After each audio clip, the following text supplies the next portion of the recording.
Once the yeast is transferred into the main fermenters, we feed it sugar and we give it nutrients, and we blow air through it because it needs oxygen to live. And that cycle allows the yeast to produce farnesene over about a 10 to 13 day period. So this is a sample of our final product, farnesene. As you can see, it's pretty much water white in appearance and is about 97% pure at this point. The vast number of stars in the Milky Way is far surpassed by the number of microbes in a handful of soil. Each microbe is a biological factory, converting biomass into materials that microbes use. Synthetic biology puts these biological factories to work, making the materials that people use, like polymers, fuels, and pharmaceuticals. At the core of biology is DNA, the genetic code living organisms read as instructions for making materials. Much like computer programmers encode digital information with zeros and ones, DNA encodes information in 4 characters, A, T, G, and C.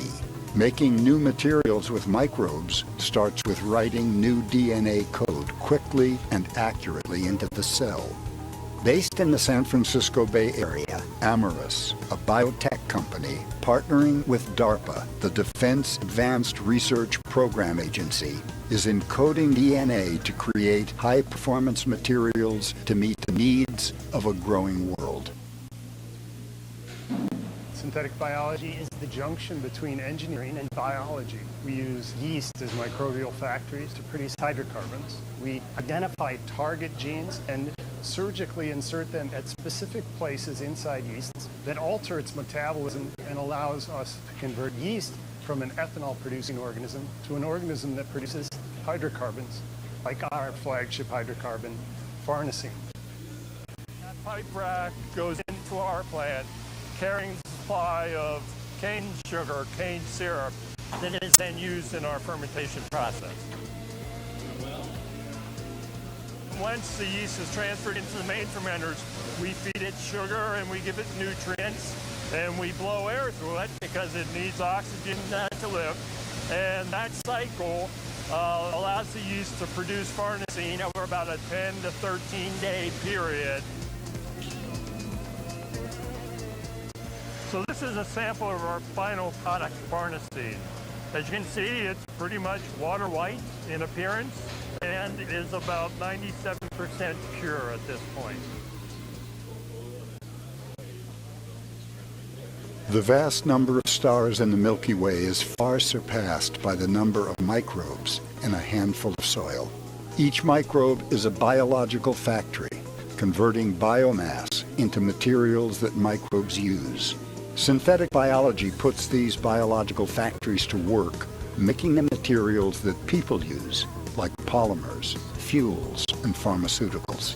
At the core of biology is DNA, the genetic code living organisms read as instructions for making materials. Much like computer programmers encode digital information with zeros and ones, DNA encodes information in 4 characters, A, T, G, and C. Making new materials with microbes starts with writing new DNA code quickly and accurately into the cell. Based in the San Francisco Bay Area, Amyris, a biotech company, partnering with DARPA, the Defense Advanced Research Program Agency, is encoding DNA to create high-performance materials to meet the needs of a growing world. Synthetic biology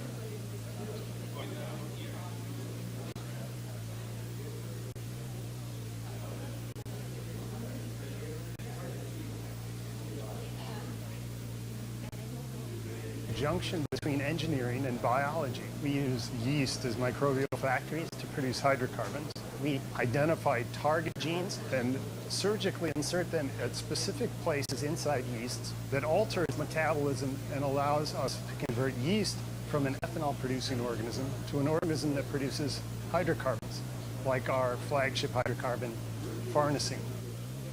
A pipe rack goes into our plant, carrying the supply of cane sugar, cane syrup, that is then used in our fermentation process.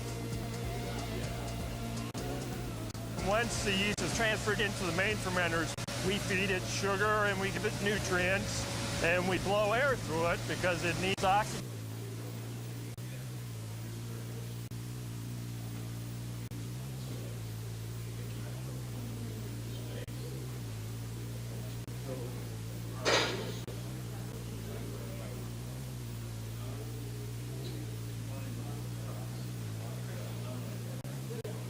You're just going to unplug from here.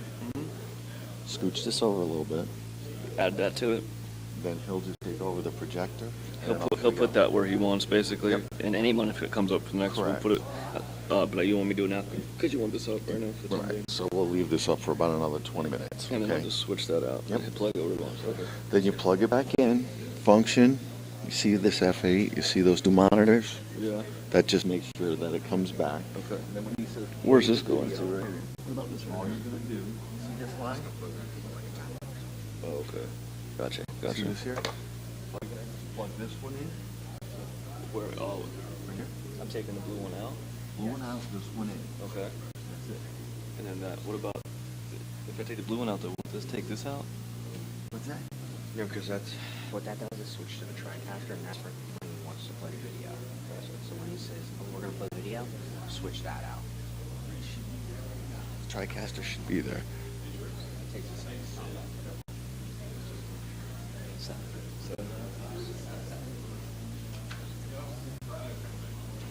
So it's black cable. Yeah. Connect directly to the TriCaster. Okay. That's programmed out on the TriCaster. Then what's the point of having this into this? This computer isn't going to be used for Gotcha. presentation. Gotcha. It's this stuff doesn't this graphic. Gotcha. And this is going to be plugged into his.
The vast number of stars in the Milky Way is far surpassed by the number of micro.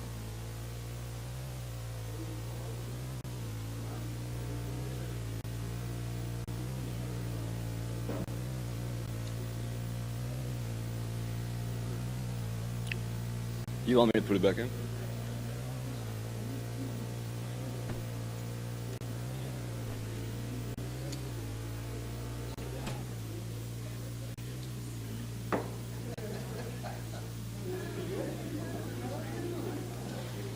And then you said control what? You said control what if something doesn't come up, or it always does?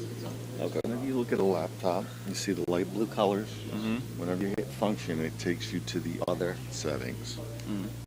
That's all. It's all good. Gotcha. He's over here like, I don't know anything about this computer.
I know.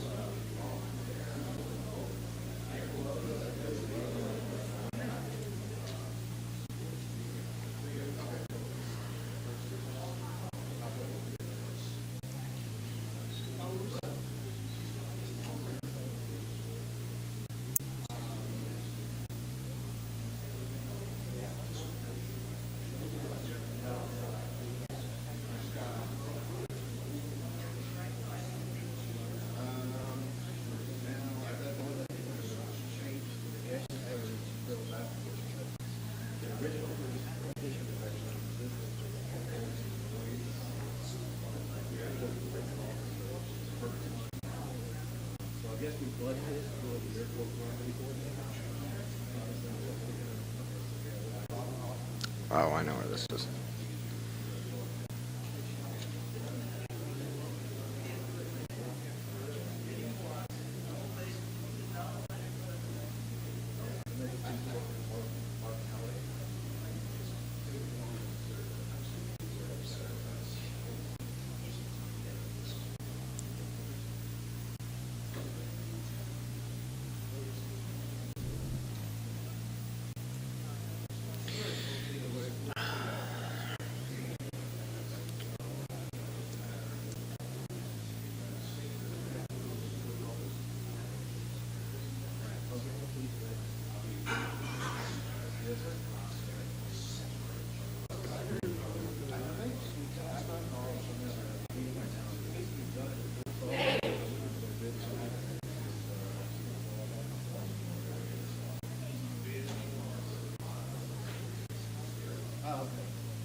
Okay.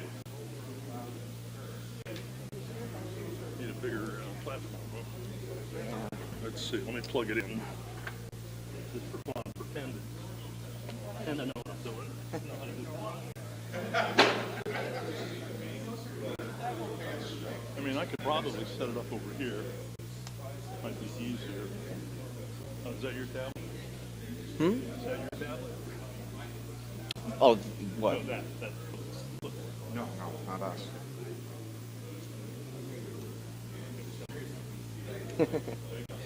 No rush.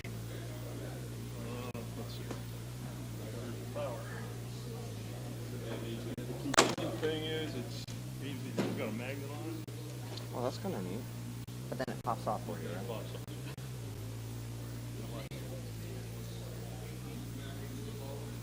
Nifty idea, I guess. Straight up. I don't know if that's going to work. Let's push this out here. Can I? You don't need this. Yeah, no. Let's move this. Yeah, there you go.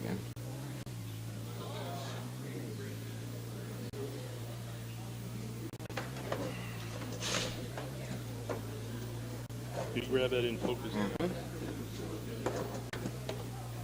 if I need that. I think it's just for the projector. Pardon? I think it's just for the projector.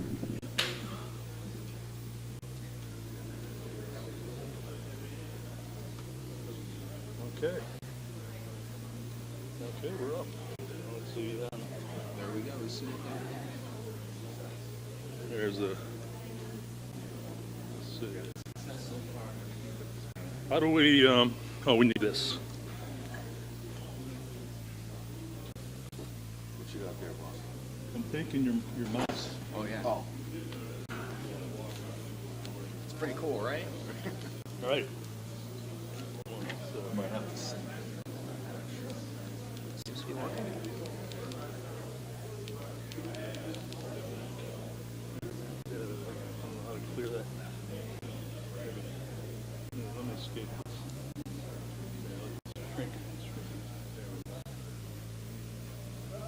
That's a pretty neat program. Definitely cool when it's really cool. yeah. That's neat. What's that called? Prezi, P-R-E-Z-I. Hi, I'm Ben. Seth? Seth. Do you need to enable that output port somehow? Is not shooting? It was. I did something. So let's make it full screen. As soon as the presentation came up, It popped right there. yeah. Okay, let's see if I can. Here, I'll take it out and reboot it. I mean, you know. I think it's.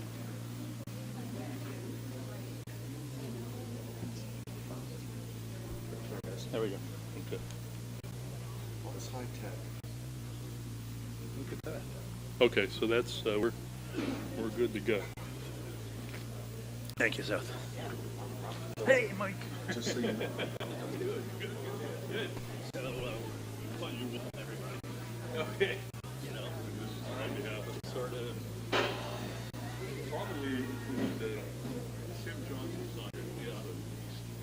Introduce that film, right? Right. Yeah. And then why don't we just ask everybody? We're gonna ask everybody to stand up.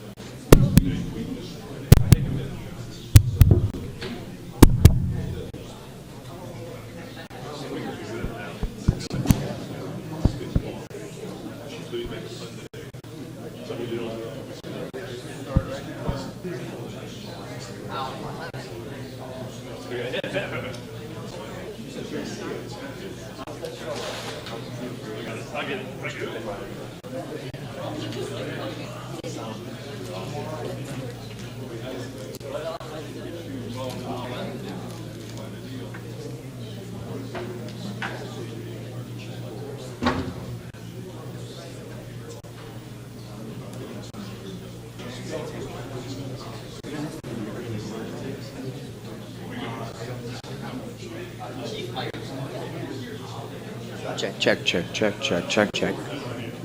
1 2 1 2 1 2.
Check 1, 2.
Good morning. Everybody ready to go this morning, it looks like. We'd like to kick this off, I'm Mike Adams. I'm currently chair of TSERTA, which is the research part here. I would like to recognize Commissioner Fielding from Martin County. If you hold your hand up, thank you, sir. And he was the one that kind of helped push us along probably 4 or 5 years ago when we looked at abandoned citrus and some of our ag issues. And so this is one of the developments out of that. Also I'd like you to recognize Rick Minton in the back of the room, way back there. He was our initial TSERTA chair years ago, and so anyway, we're glad to have him still involved, and we appreciate that. At this time, we'd kind of like to maybe go around the room, so let everybody kind of introduce themselves and why they're here. And I'm going to put Spike on the thing, if he could stand up and introduce himself and why he's here.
Remote locations can pick can meet you.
16.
Good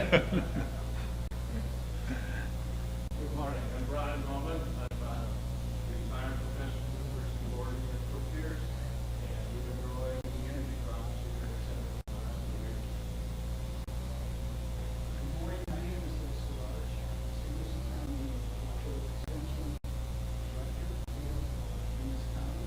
I'm working with commercial horticulture, and I'm here to get our fix on the growing process and operate for alternative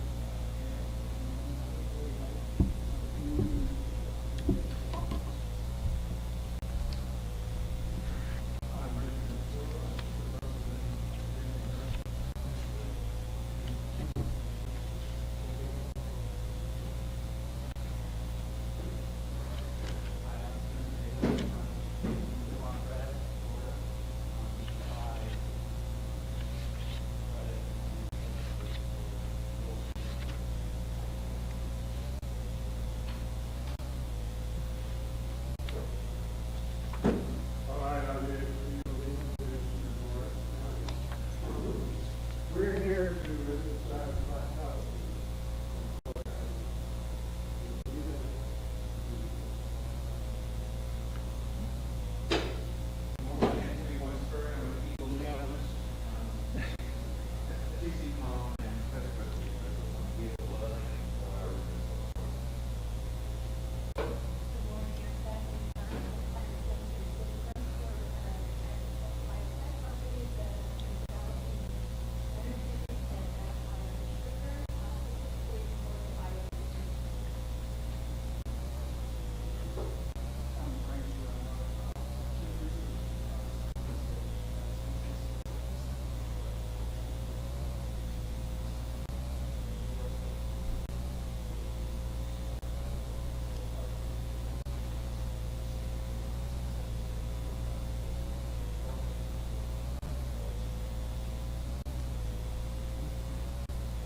Anyway, I'd like to thank everybody and we'll get to meet the panel here shortly.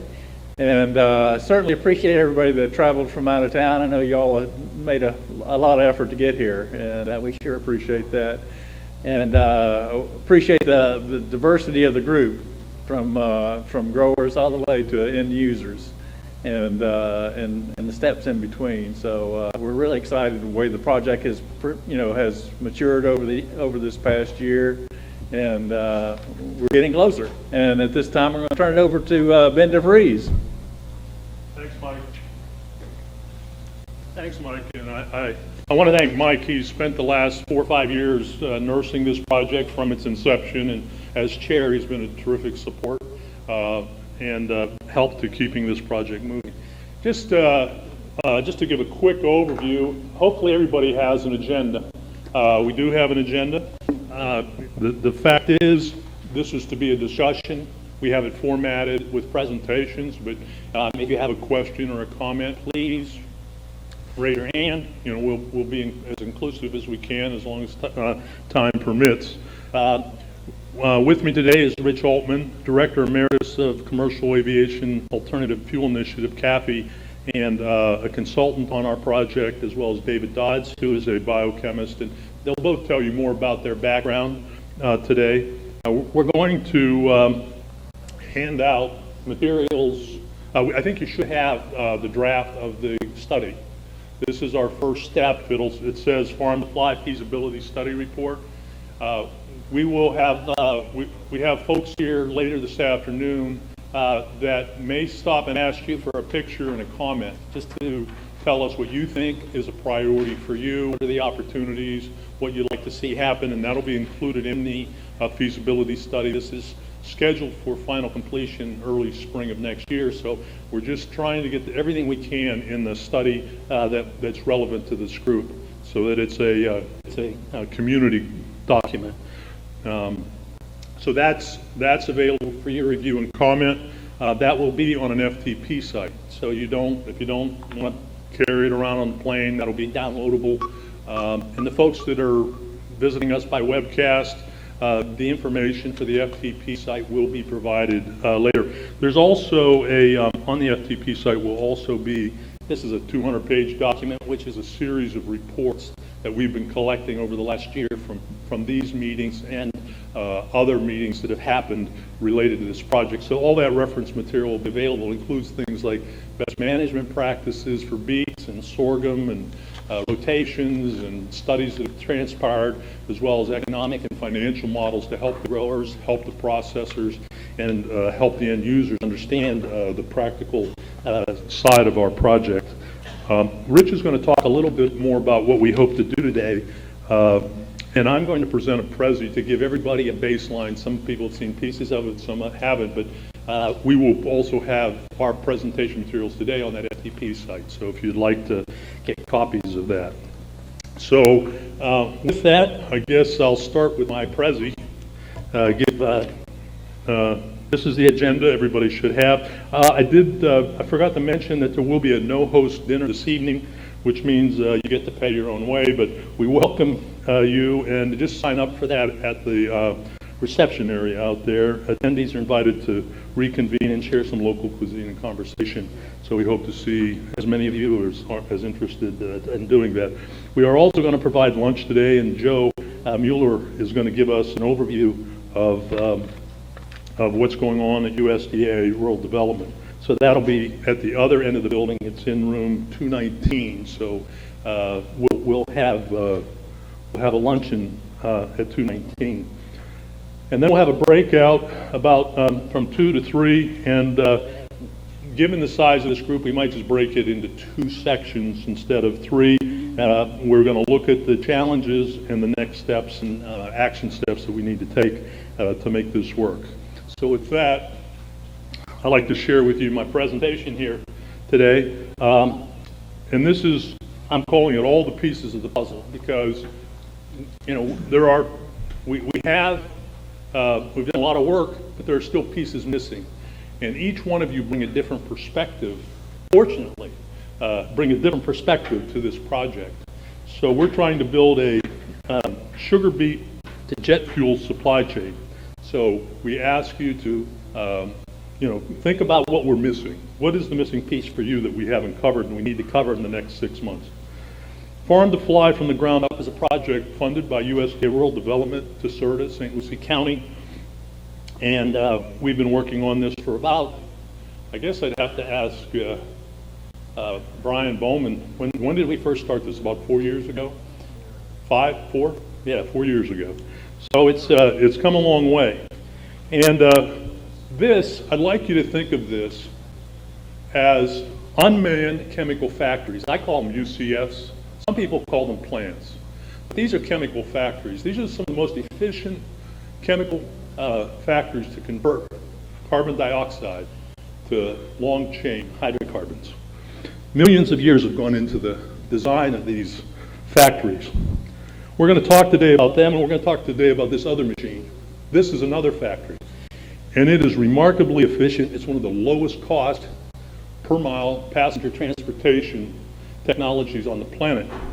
What's unique about it, it's extremely efficient in converting complex hydrocarbons into CO2.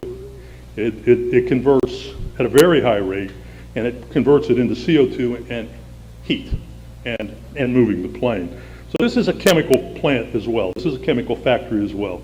And today we're going to talk about how we marry these two chemical factories in a reciprocal way to be sustainable for the future generations of our families and our friends on this planet. Sustainability defined. The number one priority, the reason we're all here is because we know that we have to protect and secure Florida's water, air, and agriculture. This is the view that we like to promote as the clean air, clean water, clean beaches. That's what we think of when when I think of Florida. That's what I think of. Many folks have come to agree with that over the last decades. And we also think of citrus. This has been the history of Florida. But we're going to connect the dots here for you today. What you see here, this is algae. These are single cell.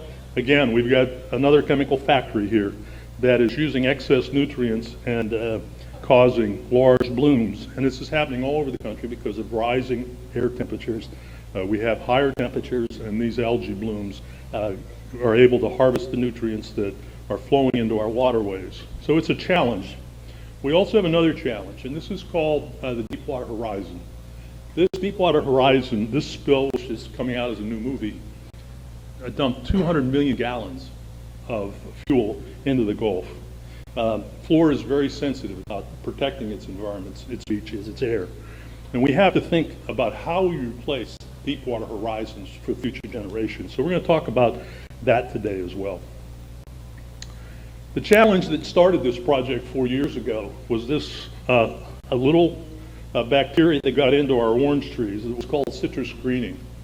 And that has had a devastating effect on our harvest. We've dropped from 280 million boxes to 60 million boxes next year. We've lost 222 million boxes, which translates into 500,000 acres of vacant fallow fields and almost $2 billion in lost revenue every year from Florida Ag. Florida Ag has really taken it on the chin with this, and so we were asked here at the park to convene scientists, growers, public officials, and say, what could we do with these crops? And the first thing we looked at is replacement crops. How about celery? How about tomatoes? And we said, well, you grow 8,000 acres of celery, and you've doubled the capacity, U.S. capacity for celery, and you put every celery grower out of business. So it had to be a really big crop. You can't just put a marginal crop out on the field. The other thing that we said is we have a food to fuel issue. If we do a fuel, that came up as maybe, we looked at pomegranate and all these other fuel crops, and we said we need fuel and food. So that led us to tackle this problem in a bigger way. And we met with the folks at CAFE because they were looking at fuel, and we said, what can we do to help aviation meet its challenge? If we flew planes and it had these kind of exhausts, we wouldn't want to get on the plane because we know, our experience tells us our planes today are so efficient in converting jet fuel into CO2. We don't have waste like this. But it also still creates a challenge for us because 1,100-mile trip from Miami to New York is 13 tons of fuel. It creates 40 tons of greenhouse gases. What you see here on the upper left is a hydrocarbon link. That's farnesene. And that has a lot of carbon molecules and a lot of little hydrogen, lightweight hydrogen atoms. When it gets converted to CO2 and burns, you get these very heavy oxygen atoms. So on a gross weight, when you do the molecular chemistry, you get a very, very high weight product, and you also convert from liquid to gas. So you've got a high phase change, which results in 1 pound of CO2. If you look at equivalency, if you did that same cube and had 1 cube of jet fuel, you'd have 169 pounds of jet fuel. So the jet fuel to CO2 ratio is very. You're getting a lot more volume, and you're getting a lot more weight both. So you're having double impacts when you convert jet fuel to CO2 gas. And if you look at this on a worldwide basis, these are staggering numbers. Over under World Jet, you have, in terms of gallons per year, you have 98 billion gallons per year of World Jet A. But if we focus in just in using the Deepwater Horizon, this is our measuring cup for the future. How many Deepwater Horizons can we replace? That's our mission here. So if we had 200 million gallons spilled, Florida Jet uses about 8 times that every year. So our goal is to do 200 million gallons of replacing that Florida Jet. That would be 200,000 acres. We still have 300,000 acres of vacant land that we could use. If we could convert all 500,000 acres, we could replace 2.5 Deepwater Horizons right here in Florida. It's important to us. Why is jet fuel important to us? Generally, because Mickey Mouse. We have 100,000 visitors to Florida, and most of those people come on planes. We have large numbers, and the goal for Florida's economy is to grow those numbers. We want to have more people come visit Mickey, and they're going to come by planes. And we want to have a product where people come on a green plane. That's our mission. How do we get to a green solution? If you look at the leader in this, we have ICAO, and that's Rich's group. This has been around working on this for, Rich, when was it first, when was CAFE first formed? CAFE was formed in 2006. 2006, so 10 years, Rich has been at this for 10 years. ICAO has been around a long time. It's the International Commercial Aviation Organization, and they set standards for aviation fuels. And Rich is going to talk more about that later. But we have a lot of folks that have very specific goals.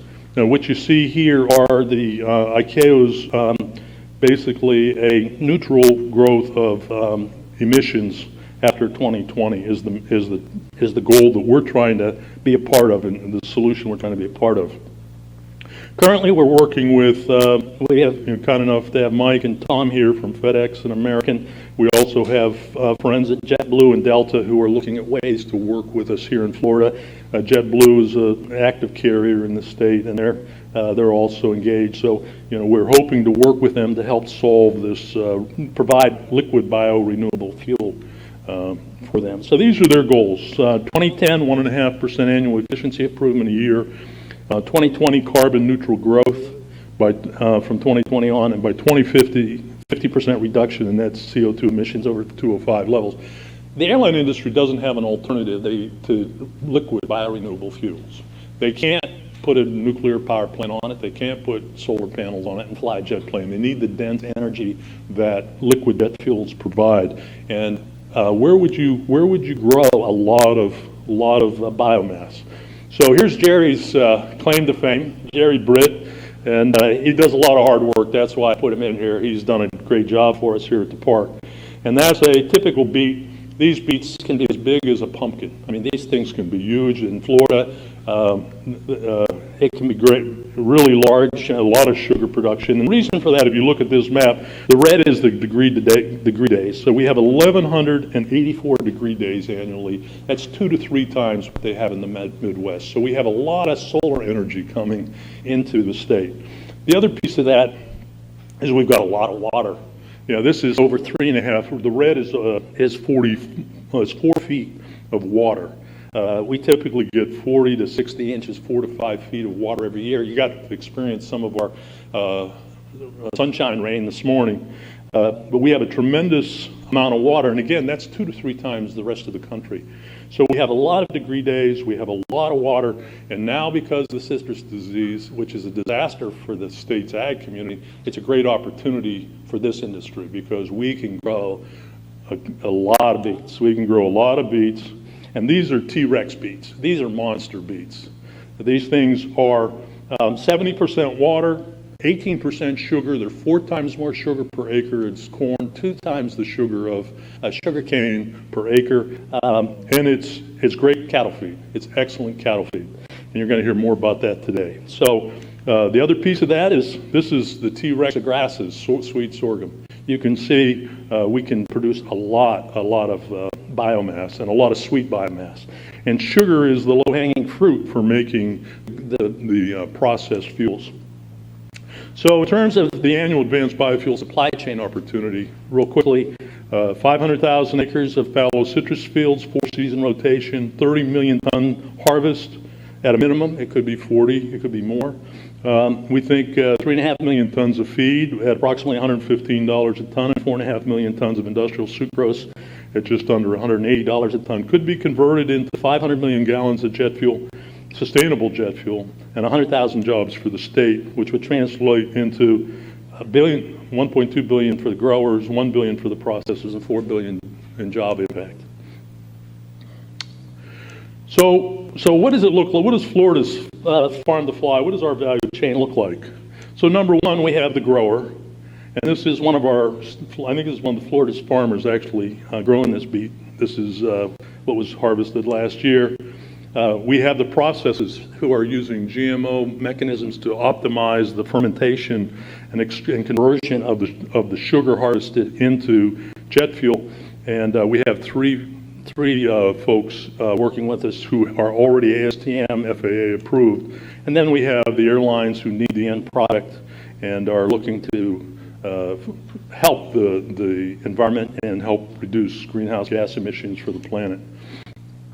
So what's our supply chain, value chain? Number one, we have sugar growers, we have sugar transformers, we have biofuel producers, we have jet fuel users and distributors. The big missing piece we found over the last 6 months is sugar transformers, and we're going to talk about that. How do we know how to take the sugar and make it into jet fuel, and planes know how to take the jet fuel and put it in their planes. We know how to grow the beet. We don't know for Florida, because it hasn't been grown at this level, we don't know how to take 10,000 acres or 20,000 acres and convert the harvest into sugar. That's the gap. That's the gap. So we're going to talk about some of the solutions. Dave has been working hard on that, and we've been working with some of the growers and coming up with ideas on how to transform the sugars into two things: sugar syrup and cattle feed, dairy feed. So we have to crush it, mill it, separate it, and transport it to the biofuel producer. They want to pasteurize it, ferment it. Hydrogenation is also an issue for some of the processors. We have to distill it. We have to get certification. We've got to get it to the fuel user. And then the airlines have to figure out how to store it and blend it and transport it as they need it. Now this is one of our growers, Lanzatech. We have David Mayer back here with us today. Their focus is on ethanol, and they use, I believe, Clostridium autoethanogenum. Is that the right one, David? So they take a single cell microbe and to give it sugar or alcohol, and they have an ASTM both to grow ethanol and to produce jet fuel. The other participant, Fernando Garcia, is joining us by web streaming. He's out in San Francisco. His focus is sucrose, and this is E. coli. They use E. coli. And you can go to Emeryville and you can see they use an automated biorobotic. I'm going to show you a little clip that I have here, a video clip of that process on how they do that. In fact, if I could, can you run the clip from there? Those two clips? I've got two clips. They're about 3 minutes, just to show you how they work that process. The idea that they had originally was funded by Bill Gates, and they used it to make malarial drugs. And they took E. coli and they selectively breed it. It's like taking dog breeding to the ultimate. And they take these microbes and they grow them, test them for certain traits, move the DNA, modify the genome of the cell, and then they produce samples at bench levels, half liter, 1 liter, and they keep selectively breeding. They'll do 1 million permutations a year, and this little video is going to show it to you in a second. What they do is they move that around so that it can be commercially used. The chemical factory can be used to generate jet fuel. Give me 1 second here. Sure. Okay, so I'll keep talking here as we go. So, and then we have GIVO, and that's Glenn Johnson, who's also joining us remotely, and they use basically molasses and yeast. Their program is yeast to generate either ethanol or isobutanol, which can be converted to jet fuel. So, we're ready? Okay, I'll pass it to you. This is, there's two small clips, 1 minute and 1 minute and 3 minutes. So with that, I'll pass it to the. Synthetic biology is the junction between engineering and biology. We use Synthetic biology is the junction between engineering and biology. We use yeast as microbial factories to produce hydrocarbons. We identify target genes and surgically insert them at specific places inside yeast that alter its metabolism and allows us to convert yeast from an ethanol-producing organism to an organism that produces hydrocarbons, like our flagship hydrocarbon, farnesene. That pipe rack goes into our plant carrying supply of cane sugar, cane syrup, that is then used in our fermentation process. Once the yeast is transferred into the main fermenters, we feed it sugar and we give it nutrients, and we blow air through it because it needs oxygen to live. And that cycle allows the yeast to produce farnesene over about a 10 to 13 day period. So this is a sample of our final product, farnesene. As you can see, it's pretty much water white in appearance and is about 97% pure at this point. The vast number of stars in the Milky Way is far surpassed by the number of microbes in a handful of soil. Each microbe is a biological factory, converting biomass into materials that microbes use.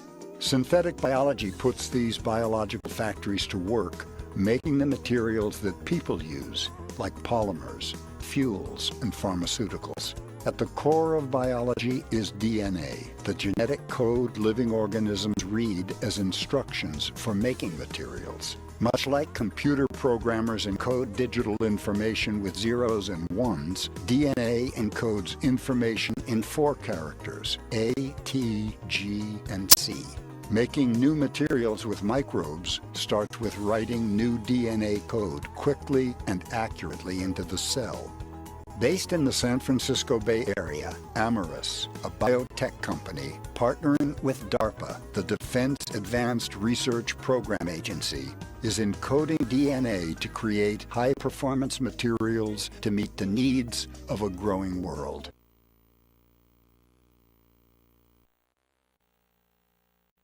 The vast number as in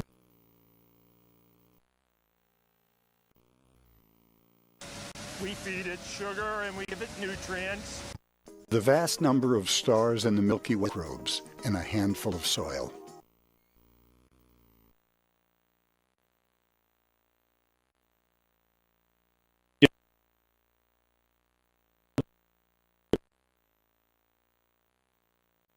The genetic, biological sciences on the fermentation side, and also the advances in agronomy and genetic modification on the beet side and the crop side, trying to get those two, integrating those two here in St. Lucie County to tackle tackle both the challenges and maximize the opportunity for all the people in this room. So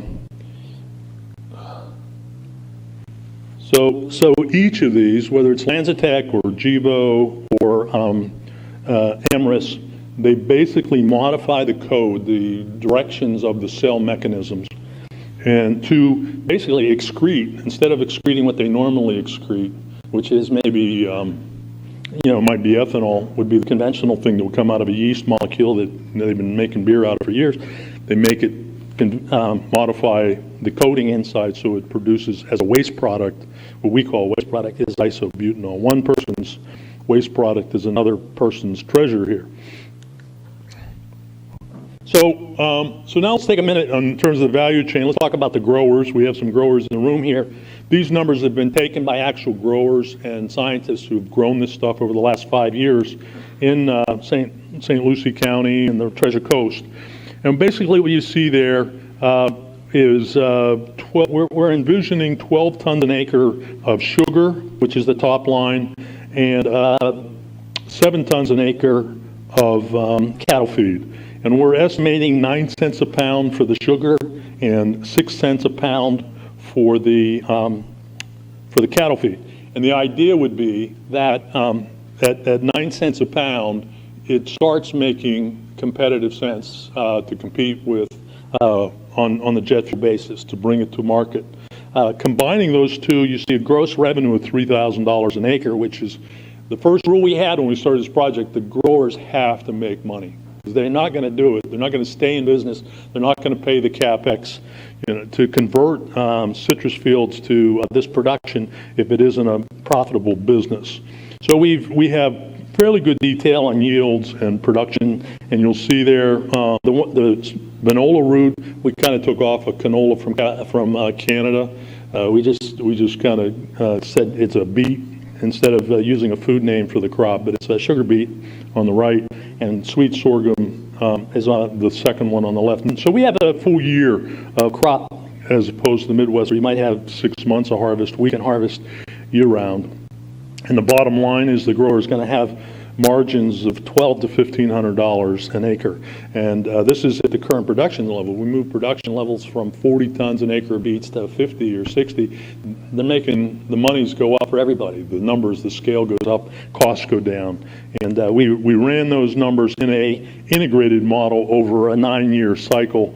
And using that model, we assume we can generate 1,100 gallons per acre of sustainable jet fuel per acre. And the effective cost of sugar after, if you look at it, could be in the 8 cent, 6, 7, 8 cent price range if we can get the scale. We looked here, the key thing is this feedstock transformation cost. We have it in at 60 cents. If we can reduce that, if we can get that sugar to, beet to sugar and cattle feed number, then we can get that down. We can get our cost of the end product down. Our goal here was to get to a $2 number for the jet fuel, which is still above what you get for, they currently pay, I think, $1.55, $1.60 for jet fuel. We're trying to get that number to within range of that, recognizing that the Saudis are going to do everything they can to get that $1.50 to $2 as well over the next 10 years. So having said that, that's kind of the numbers on the project. Today, we're going to talk about our challenges, our key challenges. We have 8 key challenges, and we're going to go back afternoon and talk about policy, regulatory barriers, sustainability issues, NGO issues. But since we have this group here, we don't want to be, this is kind of a suggestion. We're going to have more presentations in a few minutes here, and we may want to, after we wrap up this discussion, we may change how we handle the afternoon, but we want to I wanted to get everybody on the same page with kind of the general supply chain information. That's my presentation. Any questions? Yes, Mike. The $2.19 number that you just showed, you said it is $2.19 per gallon for jet fuel? Yes. All right, so are you talking about the products that's produced being a blended jet fuel or a? That would be just the price of the biofuel. That's the bio component. So the cost, if you blend it to 10% blend into your normal jet fuel, might be pennies. That's the dream. So we set out with that goal from the beginning as the direction from CAFE and the FAA and all the folks said it's got to be as close to, on a blended basis, as close to the current fuel costs as we could get them. Any other questions? Okay. With that, I'm going to pass it over here. Let me get the agenda up. So keep thinking about the pieces that are missing. If there's a piece missing that we haven't put on the table that we need to tackle, we're going to be in this study for the next few months. So we hope to. Well, I don't have my agenda coming up, so I know how to get there. I can get it this way. So let's see if it'll kick over. Well, I'm done, I guess. Okay, so with that, I'll pass it over to Rich. Let me help you get your presentation up while you're coming up. Wait a minute here. We got to swing over to a different machine. But while they're doing that, I'm going to tee up. I've got it here. It's up. There, you can just, Do this. All this technology. yeah, we're, This should be him, right? yep. Is that it? Go back to the video. Okay. Well, no, this is set up for mine. Here, wait, I gotta get this. Yep. There you go. Slide one, Ben. There you go.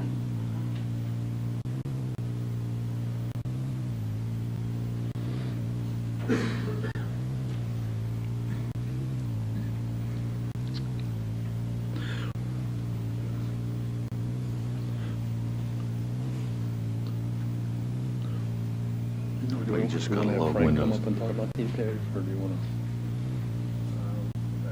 Okay. Yeah, just to, while this is going on, having computer problems, felt I was the only one that had those, but, starting all over. A point on the discussion this afternoon. You all have a copy of the draft report. So Joe, this is not final. This is our interim report. And one of the things, there are two reasons why we want to make sure we go through. A key part of this is to, obviously in 1 year you don't solve something that has to take 4 or 5 years to get up to speed. So we wanted to make sure that we identified from everybody's perspective, not just the core team, David and Aaron Heitkamp, who's not with us today, Ben and myself, not just our issues and the people who we've talked to and worked very closely, but also make sure everybody buys in to the scope of the challenges and to the approach that we're taking to a solution. That's partly important to make sure that when we get back in January that we have those captured both in breadth and in technique. That's what the purpose of this afternoon is. How we structure it, whether it's 2 groups or 1 group, we'll decide that at the end here. But it's very important that we have that done. Even though it's for the January report, there's another goal that we have. Great, thank you. The other goal that we have is next week in Washington, D.C. will be the what we call biannual general meeting of the Commercial Aviation Alternative Fuels Initiative. Ben will be there, David will be there, Aaron will be there, all of our key team players will be there. Most importantly, there'll be a state and regional panel discussion of which Ben will be the only state player that will present. It's facility I'm facilitating. We will have others that represent industry groups. For our dairy friend, an outfit called Nutrient will be there. I don't know if you're familiar with Nutrient or not, but they're an organization that was formed in early last year to help promote other products in addition to dairy from the dairy industry. So they'll be there.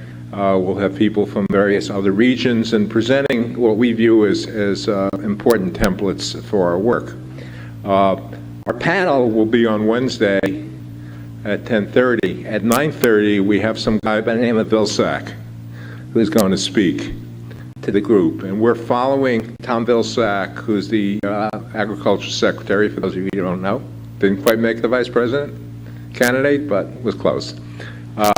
But Tom has been our champion. He's been with us at every meeting that we have. It's why Rich Maychek and Joe and those folks are as involved as we have been together. But Ben gets to follow on the stage, and myself and the others get to follow Secretary Vilsack. And it's an interesting transformation. My presentation really talks about this because 2.5 years ago, at the request of or the suggestion of Amy Lyons in the back. Amy came late, by the way, so I don't know if you got to say your name, Amy, but Amy's really key to a couple of things here. And one was to encourage Ben to come to the CAFE meeting. The other one was for help me out with the new house I just bought in Venice, Florida. She got me connected to folks there. So Amy's fingerprint is in a lot of this stuff. In addition to what she's going to talk about later. But so 2.5 years, Ben was kind of wide-eyed, looking around, figuring out what was going on deal, and now he's a featured presenter. That probably tells you as much about where this operation has gone than others. But we have the opportunity, all of the key movers and shakers will be there from not just USDA, but DOE and other agencies. So it'll be important to get your feedback that we've got these challenges captured correctly and the approaches captured correctly, so we know what's going to happen both at the state, the local level, and we can make some progress in Washington, particularly important with the transition coming up in administrations. I'm going to take a step back. Given this 2.5-year perspective, I'm going to take just a step back here to explain from the farm to fly perspective where we've been in the Florida project, the strengths, the challenges, our accomplishments and solutions. I'm really going to really focus on the strengths and mainly the structure of what we've been doing to put that into context. Let's see if I can get this to work here. There you go. So I'm going to go into the international and national view. Ben touched on all of this stuff. Boy, you did a really good job of representing jet fuel qualification issues and chemicals. I was amazed. He's learned a hell of a lot in time. Really talk about what the strengths are here. And the reason that your project is being a focal point for this is because of the template that you're being created for, I'll call it a best practice, to put together a state and local activity. A little bit about the accomplishments, the team structure, and the focus. We'll leave the challenges to this afternoon and also the solutions, which is part of what you're reading. But I do encourage you to take a look at these because if you get bored with what I'm going to say, you can certainly do that while we're looking. I won't mind. But that's going to be the focus of our discussion. We really want to get that right. So why are we leaders? And why is aviation, you know, everybody's got to sit in here occasionally, if you haven't met it before, and saying, why are we dealing with aviation? You know, it's only 10% of the entire fuel consumption in the country, but, you know, it's a pretty big market. Any event, we're 17 billion gallons a year nationally. Then I like the analysis relative to Deepwater Horizon. I think that's really good.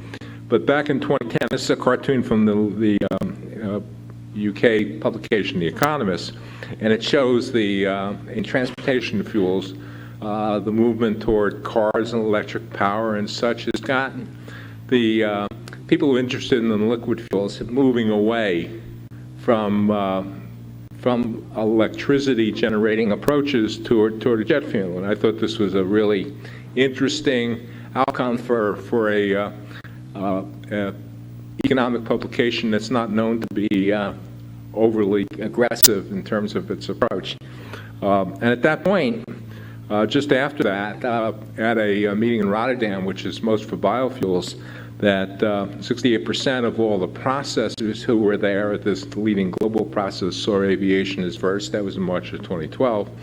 And if you look at Biofuels Digest and you're a reader of that, which a lot of us who are involved in this process are, annually there's a publication of the top 100 most important people in biofuels. Of those, aviation buyers are 9 of the top 100, including Kathy people. No other transport sector, no other sector has representation nearly that amount. No other transport sector has anybody. So this explains to some degree, our influence in the process as a leader. We also know how to work with the government, which is kind of cool. Not here today from who have been in our previous 2 meetings, but they'll be back.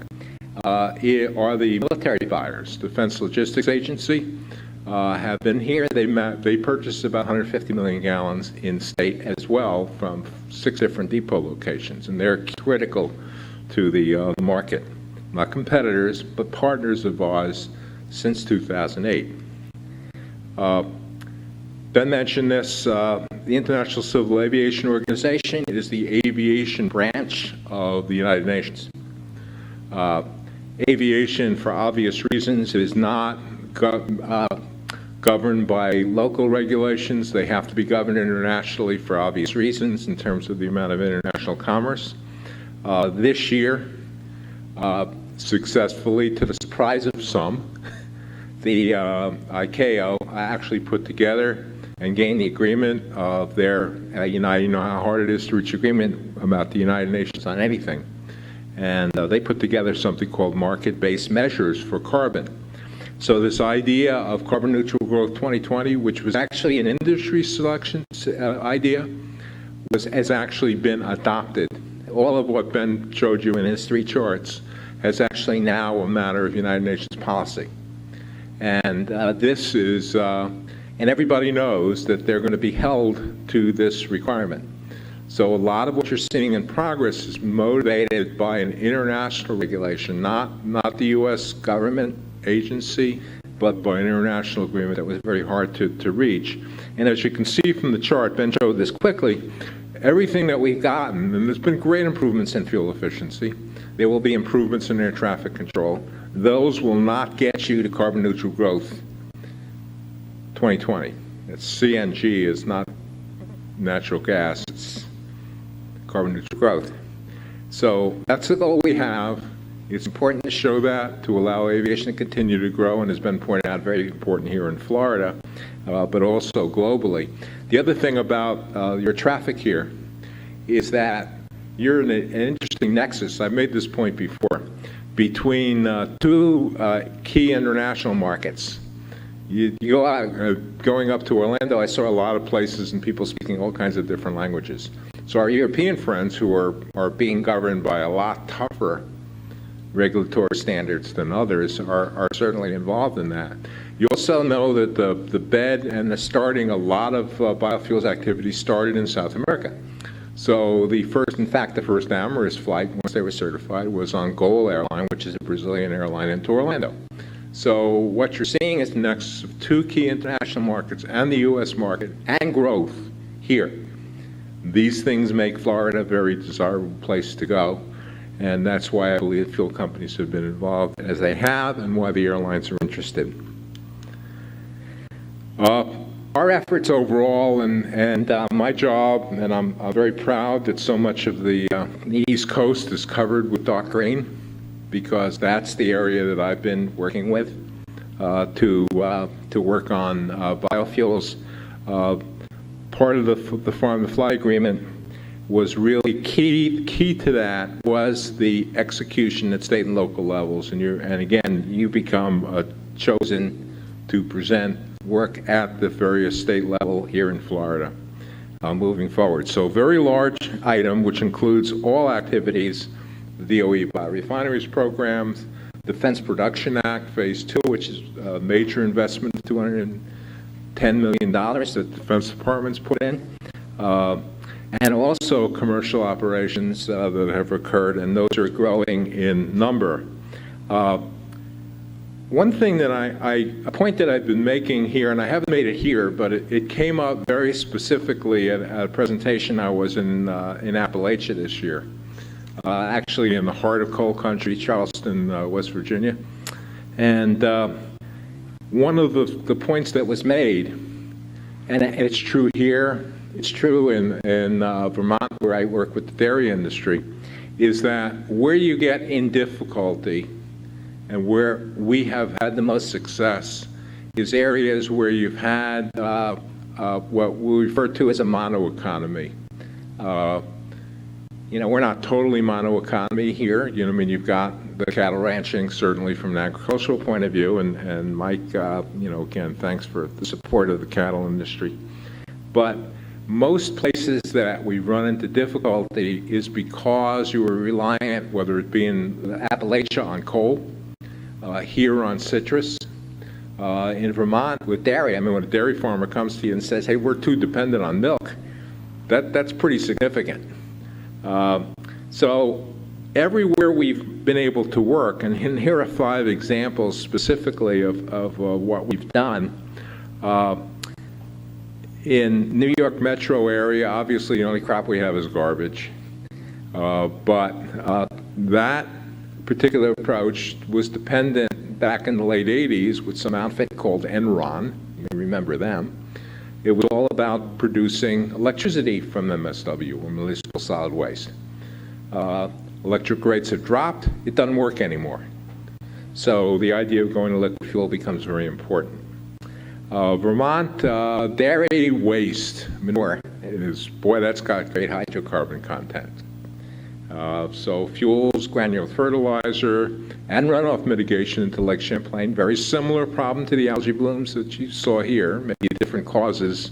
There it's purely agricultural. Here there's a lot of issues with septic, and we know that. Then, of course, you got your program, which we're highlighting here today, obviously.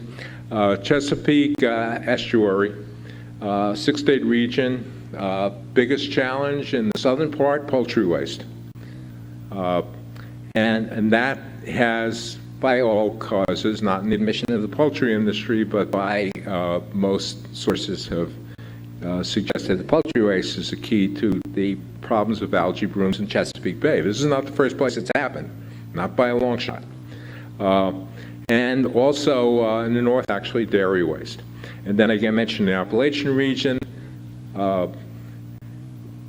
pit coal mines. Coal mines, again, so the point they made with me, the transitioning from whether you're dependent on coal or dependent on dairy to have a product mix really becomes critical to economic success and long-term sustainability. And what is being done here and all the products we're discussing in terms of cattle feed and chemicals and fuels indicates that we're certainly on that track. So from a broader perspective, I think that becomes important. So what are the strengths here? Without a doubt, and Ben hasn't even seen this, so we don't give him a shout out. But with David and his knowledge of process, Aaron Heitkamp came from Delta Airlines, and now a consultant, very involved in the environmental end of things as well as fuel purchasing.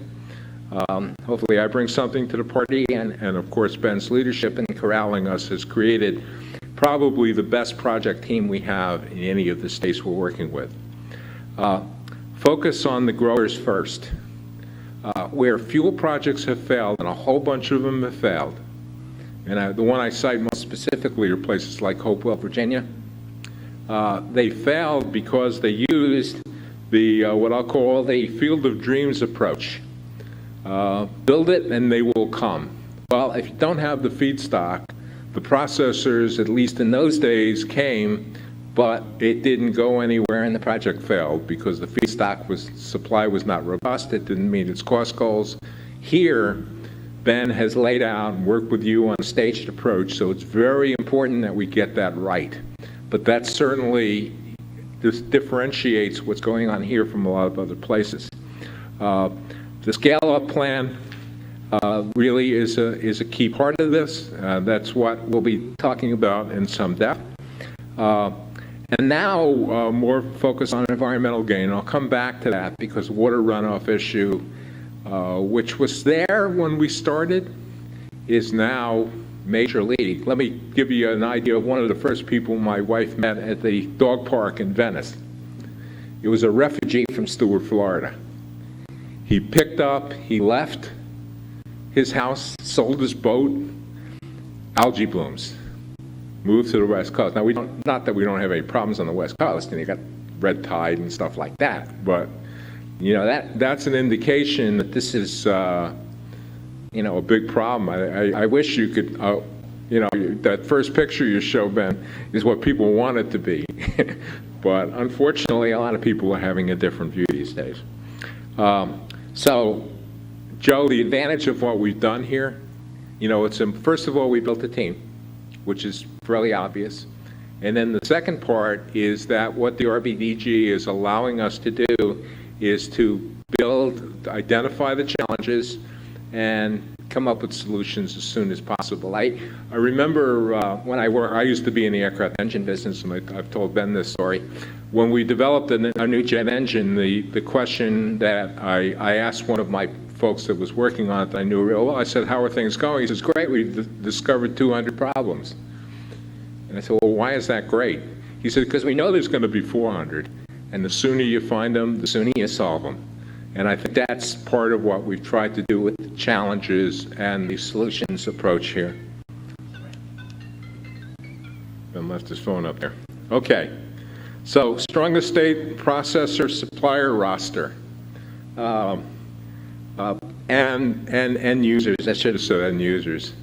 I've been working from a place that doesn't have any internet, so it's been a little tough. Most of what people know, and they're not here, but Altair in California began operations at LAX Airport. That was first, to me, most significant U.S. domestic commercial operation with United. Many of you may have read, and this has all happened pretty much this year. A lot of it has. So this is all pretty new. JetBlue, with an organization called SG Preston, signed a purchase agreement that's starting up in Ohio, but as you know, JetBlue is part of this process. They're extremely interested in Florida, have major operations in Orlando, and major growth in Fort Lauderdale as well. Lanzatech, Dave, glad you're here again. And you've got the Virgin Atlantic flight, so they're well on their pathway to qualification as fuel. The significant issue here, a lot of programs that have been worked have not considered, I'll call processors that are not already qualified for aviation use.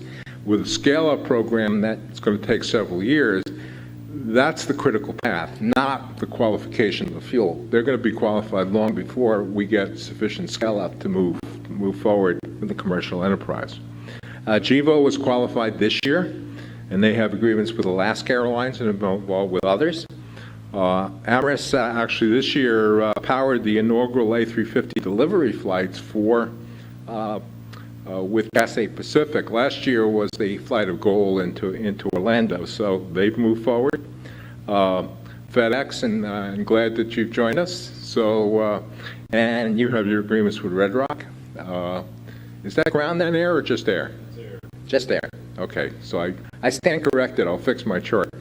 Delta is a new airline. You haven't heard Delta's name here recently, but Delta, with the ICAO agreements, with the issues up in Pennsylvania with their refinery, Delta is now going to be a new airline participant in our activity as of now.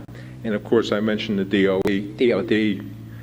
DLA Energy activity and their market focus here in Florida. American. Oh, yeah. Oh, I thought I had you in here. Not. Okay. So, Tom, you guys have a new group that you've brought on board. You might want to just explain what that's about.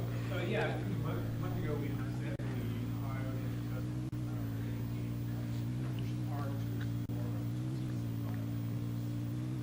Okay. So Ocean State? Ocean Park. So they're financial consultants, right?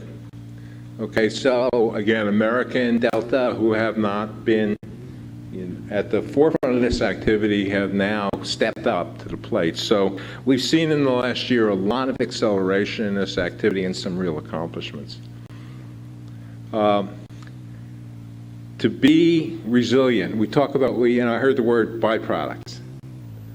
There are only co-products. There are no byproducts. We accept the fact that co-products are an essential part of making and filling a factory. Without them, you're not successful. So here, the diesel component for trucks and buses. We've discussed cattle feed. We'll talk about that more. High-value products have been discussed. So there's a good product mix of co-products that will fill factories. And that becomes really important here. And I'm not sure if that's a Florida cattle or not. Mike told me at one point it wasn't, but it said it was. And I had a picture in my Google collection of Florida cattle. So we'll have to fix that part. The environmental gain piece. Again, of the components we looked at, we started with knowing we had an issue in the Indian River estuary. And what you see here on the chart, if you can read it, and I hope it's not too small, is the loss of seagrass coverage in the lagoon, which is feed for the manatees. Before we had green slime killing all the boating, we had a problem with the manatees. was probably a good precursor of what was going to happen. But this has become a much major activity. It's turned our focus. We haven't talked a whole lot about it, but we've intensified the focus in the project team here, and it is mentioned in the challenges, to look at, through some research grants with National Institute of Food and Agriculture, in particular the one that I am aware of, both in terms of scale up of the feedstock, but also in terms of the use of the crops we're talking about as buffers to prevent runoff. Though that becomes a very important piece, and more so in some areas than others. Some areas it's septic dominant, some areas are ag dominant, but every piece helps. So there's an application in now for a follow-up grant from NRCS, part of USDA, and actually from NIFA, excuse me, from NIFA to take a look at its value to the environment and natural resources of what we're doing here. And that's a really good proposal. And we do have, although they haven't been represented yet in any significant numbers, interest from the Roundtable on Sustainable Biofuels, which does calculations on carbon. We do have an opportunity, and Frank's going to talk a little bit more about gaining certification of the beet component in particular. And when I get done here, Frank, maybe we'll invite you to come up and just speak a little bit about what you've just done in terms of trying to move that forward. National Wildlife Federation, Union of Concerned Scientists are very concerned and are very supportive of what we're trying to do because it does have environmental gain. This helps build the case for our program. So, Jerry, one more time. You know, it's interesting, in the second debate, they had the guy in the red sweater, and he was kind of a rock star for a while. One of our other jobs, kind of a side thing, is to make Jerry a rock star. So here you are, building locally. That's who you are, you know. Anybody else want to pose with a beet or a sorghum plant or something like that? You could displace Jerry, but it's going to be tough because he's very photogenic. So we want to build locally. We want to link nationally. This was a picture that was taken at our 2013 meeting. And in there you see Secretary Vilsack, myself, a lot of the people who are key players in there. One of our goals with Secretary Vilsack is to get another one of these pictures. And this time Ben's going to be there. And David's going to be there. And Erin's going to be there. And we'll become poster child. So Jerry, the competition is coming, but we'll always love you.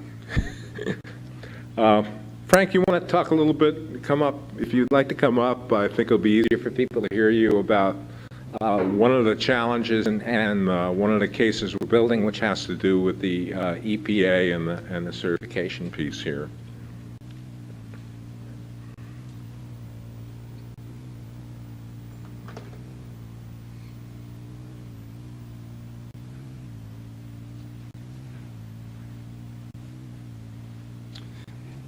So thank you for the opportunity to speak. So plant sensory systems, as we discussed, is developing beets to use as a feedstock for biofuel. And we've been working on this for about 4 years. And we've been making a lot of progress to developing beets that require less fertilizer and have higher fermentable sugar levels. But what we realized that if we make the beets, we need to have these beets processed. And as part of that, we've been working with our team to get a pathway approved to use beets as a feedstock for biofuels. And we've put in a petition to get advanced biofuel status for, in our case, ethanol, but basically using beets as a feedstock for biofuel. And as of now, beets have not been approved. And we have put in a petition to have our pathway approved actually here in Florida. So we've successfully grown beets in Florida. A lot of the numbers are similar to what you've seen here. But realizing that we need to have a processor if we grow these beets, and that a processor would be more likely to put a plant in if they were to get decrease their margins. And one way to do that is to get RINs, or advanced biofuel status, to get RINs for every gallon of ethanol that was made, or in this case it would be jet fuel. So as of a discussion with people at EPA last week, we learned that our petition has been accepted. If you go online, there are actually 3 BEAT petitions in right now in the United States. Ours here in Florida, there's one by Tracy Group in California, and the Green Vision Group in Minnesota. So what I was told at that point is that the EPA has decided to move forward with looking at this process. Instead of looking at independent petitions, is they're going to say, okay, let's look at beets as a viable feedstock. So the first part of that process is they're going to work the LCA to look at the carbon footprint of putting beets in the ground and producing beets, and then ask, is that going to be, what are those numbers going to look like, and then open that up to public discussion. And then if through that public discussion there's approval, then independent producers can say, okay, we have a process, beets are approved, and what we plan to do is to make biofuel X, Y, or Z. So that's where we are at this point in time. Any questions here from Frank? Thank you, Frank. Okay. Thank you. Excellent. So the importance of what he's doing is there's a potential to get 50 cents to $1.50 per gallon of subsidy to the producers. This really makes the margins feasible for scale-up. It helps gets us through that transition from 500 acres to 5,000 or 10,000 acres. It's key to the producers to scale up getting that RINs. Renewable fuel standard, index number or something. So there's this certification, and that gives them, they get a check whenever they deliver that fuel. So what I have here, and I'm going to let Dr. Cameron talk about it a little later. This was actually produced at Indian River State College last week. This is 195 proof ethanol that was produced from with a couple other gallons, right? But we took 200 pounds of beets, USDA ARS processed it, and so I'm going to put this out here. I guess we can pass around. If you spill it, it's okay. Just don't light it. Put it next to a lit cigarette, I guess. This is 195 proof, and if it's boring, you can always take a sip of the.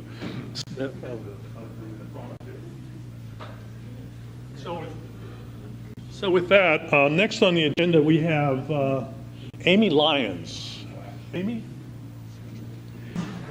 Amy Lyons is the representative for Beta Seed. I'm going to let you introduce yourself. Amy and I have worked closely on this for the last 4 years. She's also, Beta Seed is probably the largest seed producer internationally. And they have a modified beet here that they've been growing in the state of Florida. And it's great to have 2 seed producers here, Frank and Amy here, looking at this, because that's the front end of the supply chain, optimizing that production and the sugar yield. And I think these are great pieces of building blocks of a team that's going to help us move this to the next stage. So it's all right. Oh, there it is. We're going to take a shot there. I want to close this one.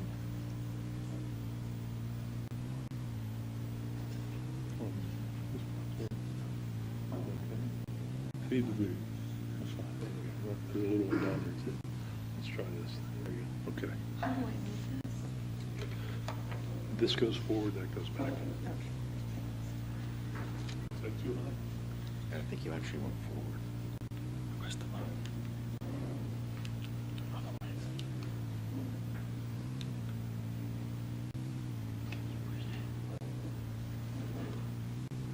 So it's going backwards, right? There. Backwards, forwards. Okay, thanks. Hi, my name's Amy Lyons, and I'm so happy to be here this morning. I've been working with Beta Seed for the last couple of years, and so I'm going to make this short and sweet and to the point. But Beta Seed is a wholly owned subsidiary of KWS from Einbeck, Germany. KWS is in the business of breeding seeds and plant and crops. So they've been in business for over 150 years, and they're one of the world's leading seed producers. Beta Seed has been in business for over 40 years, and I've been an independent consultant for them here in the state of Florida for the last couple of years, looking for new opportunities for them to increase their sales base with a particular focus on animal feed. So what is a feed beet? Feed beets are they can be really aggressive plants as far as growing. They can be really large. We found over in Okeechobee that our yield ended up in the first year being in excess of 50 tons per acre, but we've also seen yields struggling to get to 20 tons per acre. So it really does matter from soil type to soil type and location to location what that soil composition is and how well you manage. But beets are 75 to 80% water. The root is 75 to 80% water. Of that root, 15 to 18% is sugar with 5 to 10% pulp. That root has pectins, cellulose, hemicellulose, lignin, which all are simple sugars.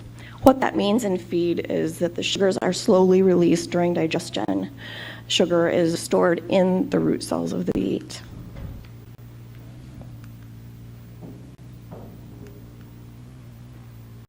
Okay. So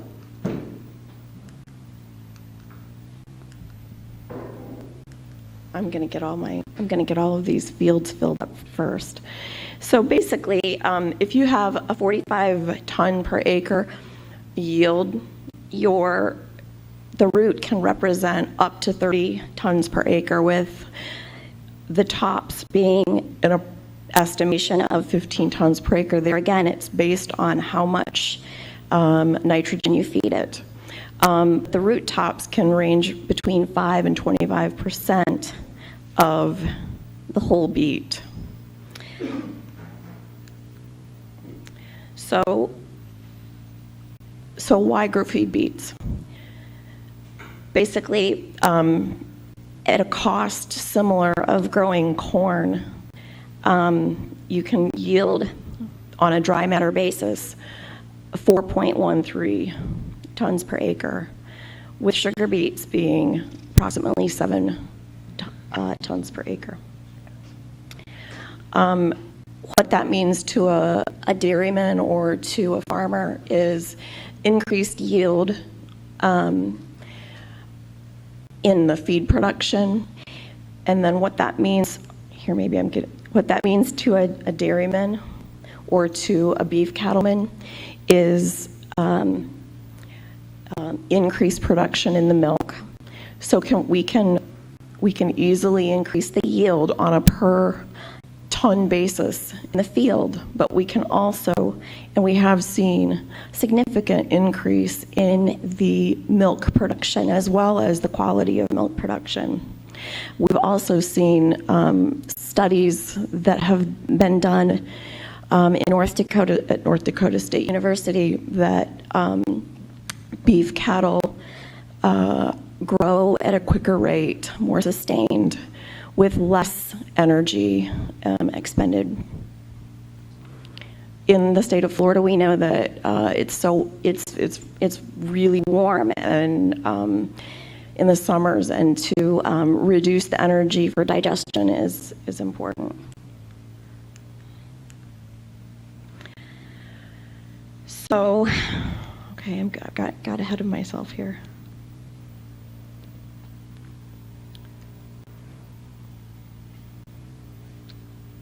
So we know that beets can replace other feedstuff and produce a similar or more milk due to the sugars and the energy that is present in the beet. Beets represent a highly digestible fiber, efficient rumination with slow release sugars that are tied into the fibers, and cows really like to eat them. So on to growing the crop. Basically, and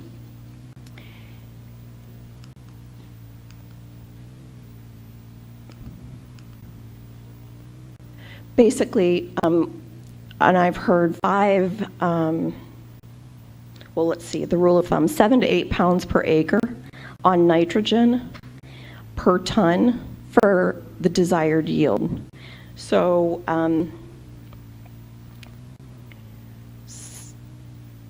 so 160 pounds per acre of nitrogen would give you an estimated 160 pounds per nitrogen. Help me out here, guys.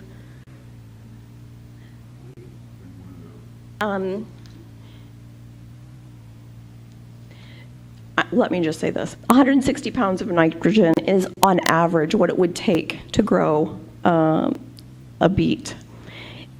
In addition, you could also see 80 to 100 pounds per acre of phosphorus, as well as 120 to 150 pounds per acre of potassium.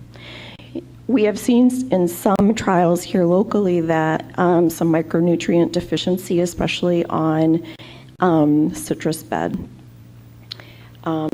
While the tops were growing and thriving and doing really well, the beet or the root was not doing so well. So there again, a soil test is really going to be important before you plant, just to identify what's present in your soil.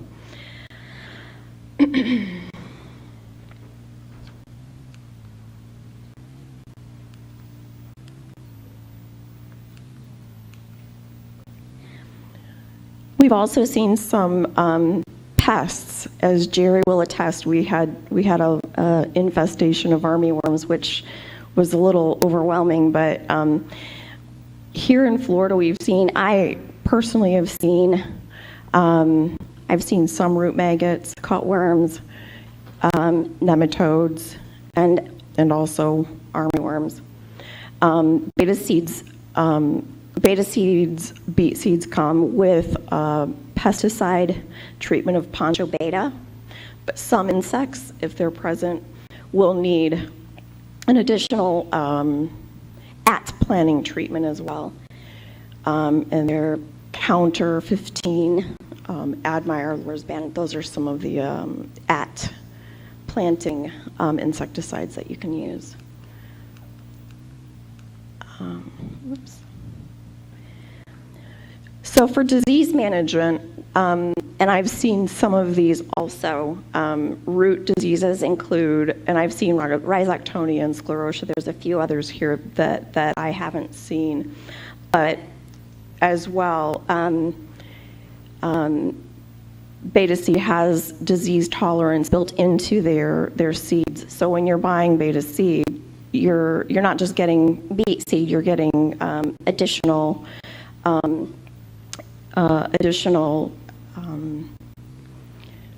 fungicide built in. Leaf diseases, powdery mildew, to treat that, then again, sulfur, headline, eminent, topsin, then cercospora. We've seen cercospora, especially in the spring, when it starts to get warm and humid and it's closer to harvest. This is just some information as far as herbicides that could be possibly in your soil as a result of your past crop cycles that have traditionally been not good for beet seeds. Although I will say this, in Okeechobee, as well as over in Mayaca City, we have seen beets go in behind corn where there has been an atrazine treatment, and typically up north you would not be able to get by with that. Your beet would not grow and flourish.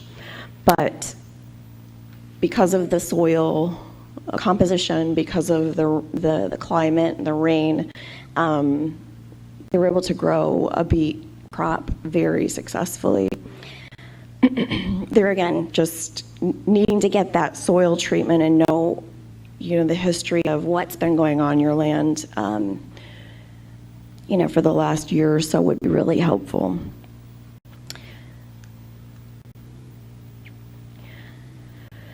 So the common sugar beet herbicides, Roundup, Nortron, Post, Outlook, Eptom, and Dual Magnum, these are all acceptable, and some are lay-by applications, and some are you can put them on. You can put on as soon as they are in the true leaf stage.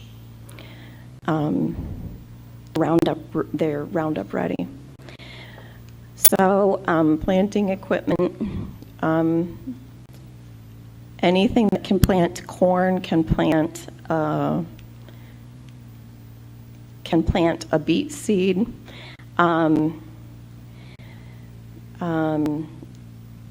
Here is a list of the planter plate sizes that can easily be provided for whatever kind of planter you might have. We have used a monocotyledon planter, any kind of an air planter. So the seed cost for beta seed is $370 per unit. One unit will plant 2 acres, plus or minus. It's about 100,000 seeds per unit, and the rate is about 48 to 52,000 seeds per acre. We recommend a planting depth of 1 to 1 1/4 inch with a 30-inch row spacing. Beets, we've seen them grow in 3 months to 20-ton yield per acre. That's just the roots. And then we've seen them grow in a 5-month period to 53 tons per acre. There again, very different soil composition, different locations, different climate. Even though it's the state of Florida, we've seen a great deal of success. So keep in mind, with beta seed, you're not just buying a beet seed, you're buying a Roundup Ready seed that has normal fungicides and additional control. Aphanomyces, Rhizoctonia in the seedling stages, and insecticides. Let me see one more thing here. Also, I wanted to mention that if anyone plants beta seed beets this fall, which I sure hope that some of you will, even on a test basis, Beta Seed is partnered with Amity Technology, and they do have a representative for the manufacturer here in the state of Florida. Pro Ag Equipment in Hastings, Florida is the name of the company that would serve us locally. And Joe Allen is their representative. So Joe, if you wouldn't mind just sticking your hand up. There's Joe back there. If you have any questions about harvesting equipment or the availability or the cost of anything like that, be sure to ask him. Also, the cost on a per acre basis for harvesting beets is about $75 an acre, and that's a rental basis. We would make sure that equipment was provided and that, we would walk you through your harvest. So working with Beta Seed is not just buying seed and, saying good luck, here's what we think will work. I will come on a regular basis. Your seed bed needs to be prepared, smoothed, ready to go, or especially over in the Okeechobee area. I'm sure here too, because it can be nice every single day. Every single day of the year it can be nice, but here it rains. So having a bedded seed bed is also very helpful, because when you get a foot of rain, it's a root, and sitting in the wet too long can be very damaging. But anyway, if you have any questions, or if I can help or answer any questions beyond this, please see me afterwards, and I look forward to meeting you all. Thank you. Any questions of Amy? Thank you. I think what's remarkable here, if you to put it in context, is that where would you grow enough biomass to produce 200 million gallons of jet fuel? You know, you can't grow it in Hawaii. They don't have enough land. Can't grow it in California. They don't have enough water. In the Midwest, you don't have enough sun days. You know, the prospect, there's nowhere else in the United States where you have both the land, the water, and the climate to grow the kind of biomass that we can grow here. But all that's useless without the beta seeds and the sensory systems plant sensory systems to be able to generate the seed. You know, we've worked with, over the last 5 years, we've worked with a lot of different products trying to come up with crops that would work. Here you've got proven seed, proven cultivation techniques, established equipment. We know how to grow these beets. They've been feeding these beets for hundreds of years to cattle. We know how to sell them to cattle, prepare them for cattle. So we got a supply chain that is robust, and we have all the pieces from the seed all the way through the processing. And with that, we do have a gap. So we're going to bring David Dodds up here and talk a little bit about how we're going to. We have it here in a second. Just gotta.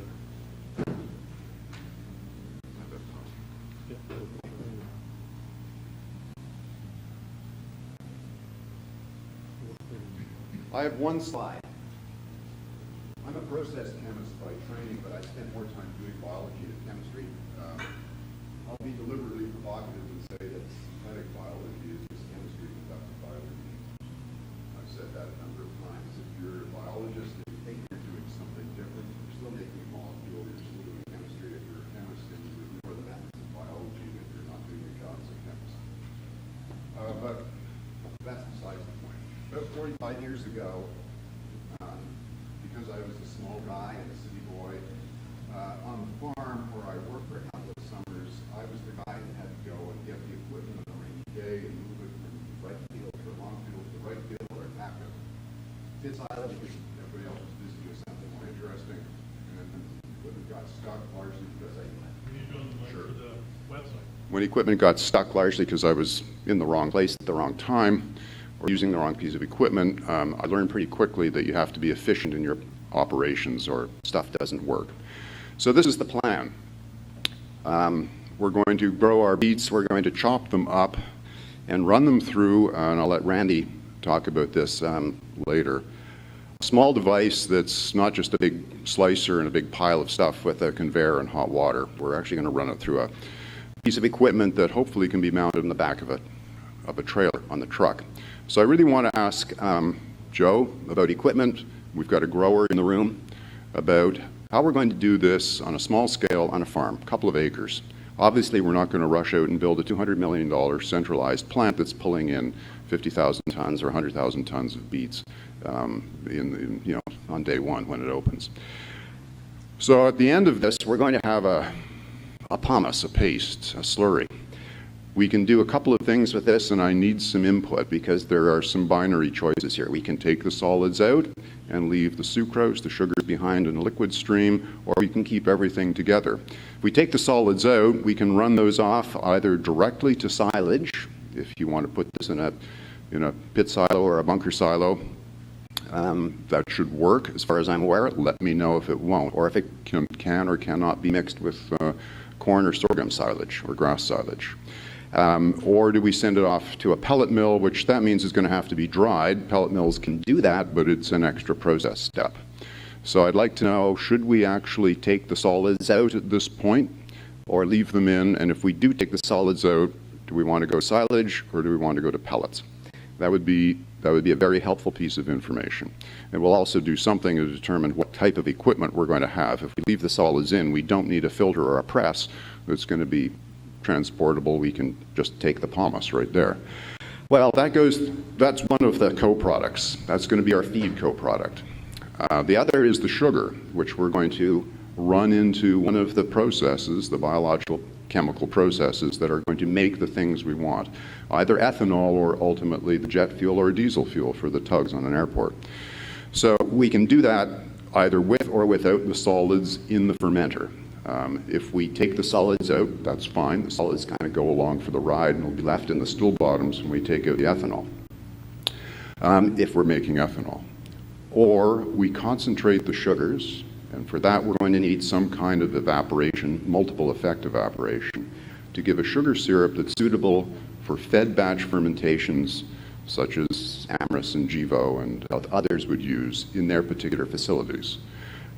For making ethanol, we can probably ferment that 15 to 18% sugar stream locally, even on a farm in a big tank, and get 8-9% ethanol beer at the end of the day. That's my next question. If you are on a farm, do you want a fermenter? You may, it's something you can do. You can take this, whatever residual solids there are at the end of that fermentation. We can also bring around, again, on portable equipment, a first cut, a one effect evaporator, for lack of a better expression, that'll reduce the volume, leave the water behind, again, on your field in a ditch, because it'll just be water, and take the ethanol away. On the other hand, you might not want a 20,000 or even a 50,000 gallon tank with a 8-9% ethanol solution sitting on your farm in case it leaks or has a catastrophic failure. That would be a release of something that's a little more concentrated than beer, but it would still be a release. That may not be something you want on your farm. That's another question I'd like to know. So we've got a couple of things happening here. We need some information on where we take out the solid co-product that's going to go to cattle feed, and if we can run it straight to silage at 50%, 60% moisture, just a pressed wet material, or if we're going to have to take that off to pellets because it's got to be fed over the year and can't be put into a pit or bunker silo or into an ag bag, in which case we're going to have to find a drying step, possibly using what's available in pellet mills, or we may have to have something else. Then we're going to have our sugar co-product, and we're going to do one of two things. We have two options. One is we actually just have to take that away to a centralized evaporator and concentrator plant and make our 50% solution. We've got to do that pretty quickly. We've got a day, maybe 36 hours, to run that off to a plant before it starts to ferment by itself, or at least ferment sufficiently that it's going to interfere and we'll lose product. That's going to be something that's pretty off the farm right away. The other thing we can do is what I'm calling a local fermentation, which would give us an ethanol product. The sugar would go to ethanol. And then we've got to take the ethanol out of the water. Doing that is a solved problem. Obviously, we make 15 billion gallons of ethanol every year in this country from corn, doing exactly that. So, but where that distillation gets done, and do we do part of it on the farm, leave some water behind, clean water behind, or do we actually not do any fermentation on the farm at all? That's the other choice. So I'm going to finish there. Just to complete the diagram, there are DDGs, the material that is left over at the end of an ethanol distillation and at the end of an evaporation step if we're going to be doing just a straight concentration to get a sugar syrup. That can also go back into the cattle feed in some form or another, either sent to a pellet mill where it might serve as a binder for other materials, or just run back into the solid material that goes into an ag bag or a silo. Right, so I know there's one grower and one equipment person in the room. I'd really like to talk to you guys after lunch about this, and everyone else as well. Thank you. Thank you, David. Any questions? David's done a great job over the last year working with us, talking through some of these things. One of the things that they've talked about is, scale. So we've initially talked about this coming year, our target is to do 500 acres and do 500,000 gallons of ethanol. And we have a plant in Winter Haven that's already set up with the steam explosion process. So that's one thing. If we can find a customer for that 500,000 gallons of ethanol and the cattle feed associated with that 500 acres, that would be our mission. If we could do it this year, that would be ideal. So is there any other piece of that that we can do today? Grab David, and we'd like to sit down and brainstorm on that later today. Frank. If you were to leave the pulp in and take it out later, does running it through fermentation affect the pulp, and would you still have pulp when you're done? The pulp should, yeah, so this fermentation would be, Randy can talk about exactly what the steam explosion does, but it's essentially a jet cooking. Right now, we are not proposing putting in any cellulases or anything else. This would be just like treating the mash, jet cooking it, and then it's going to go directly to a fermentation that runs off of the sucrose, the sugar that's in the beet. We're not hydrolyzing starch, we're not hydrolyzing cellulose. Nothing like that's going on. Maybe we need to put in some pectinase just to liquefy it a bit so it's more easily pumped and stirred, but that's about it. So what goes in, the solids that go in are pretty much all going to be there, and they'll be the yeast residue at the end of the day. So actually the solids that if we put the whole thing into a fermenter and took all the solids out in the stool bottoms of the DDGs, that'd be easiest because now there's only one solid separation step and you got the yeast in there. Now that may not be the best way of doing this because that means you're going to have to go to a distillation facility and that's capable of generating and handling DDGs. If we took the solids out on the farm just with a simple press, well, we still have another solid separation step to do later on at the end of the distillation or at the end of the evaporation to get the sugars. But now we're just handling pulp that can go to us. There's no ethanol, there's no yeast, it's just ag pulp, and it can go to a silo or a pit or pellets without really thinking more about it. So that's the choice I have to make here when we're going to put this process together. Another question here. Your diagram, you probably said it words, and I didn't quite pick it up, but on the top right, is that a either or is that two different streams? No, you can do both. You can do both. Now, the question really is, when you're sitting on the farm, which is, we're not building a big centralized plant. So we're hoping that this is going to be something that's done at the end of the field to at least some of at least as much as we can with reasonably transportable equipment. So are we going to just take the liquid away and evaporate it to a sugar syrup, which then Amyris and Gevo can use? Or other people at their existing facility, just like they do now, except it's sucrose, not glucose? Or are we going to do a local fermentation and generate ethanol, which then goes off to make jet fuel for LanzaTech? Yeah, sorry. So what we have is the end processor can drive part of that. Since we have we're talking LanzaTech, Gevo, and Amyris, each one different inputs. So we could do 5,000 acres for Gevo, 5,000 for Amyris, 5,000 for LanzaTech. So we have that flexibility. So your customer for your ethanol that you mentioned earlier, since this is farm to fly, has to be somebody that's going to produce jet fuel? Or are you going to look for any customer that would take it? Well, our goal is to build the jet fuel supply chain. So that's our first target. And we do have one letter of MOU with Amherst to build a 10 million gallon sugar to jet fuel project. Amherst Hotel signed an MOU if we can deliver sugar under a certain number, and they gave us a list of things. If they can do that, they'll do 10 million gallons a year. So that would be our first model, right? So we would have that.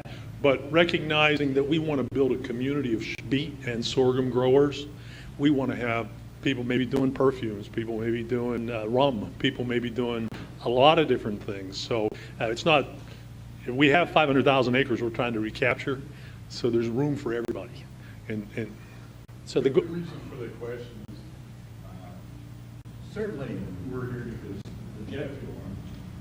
Right. And if there's a potential for it to pivot and go in another direction, say like the Alchemy folks have done, they've made a big pivot.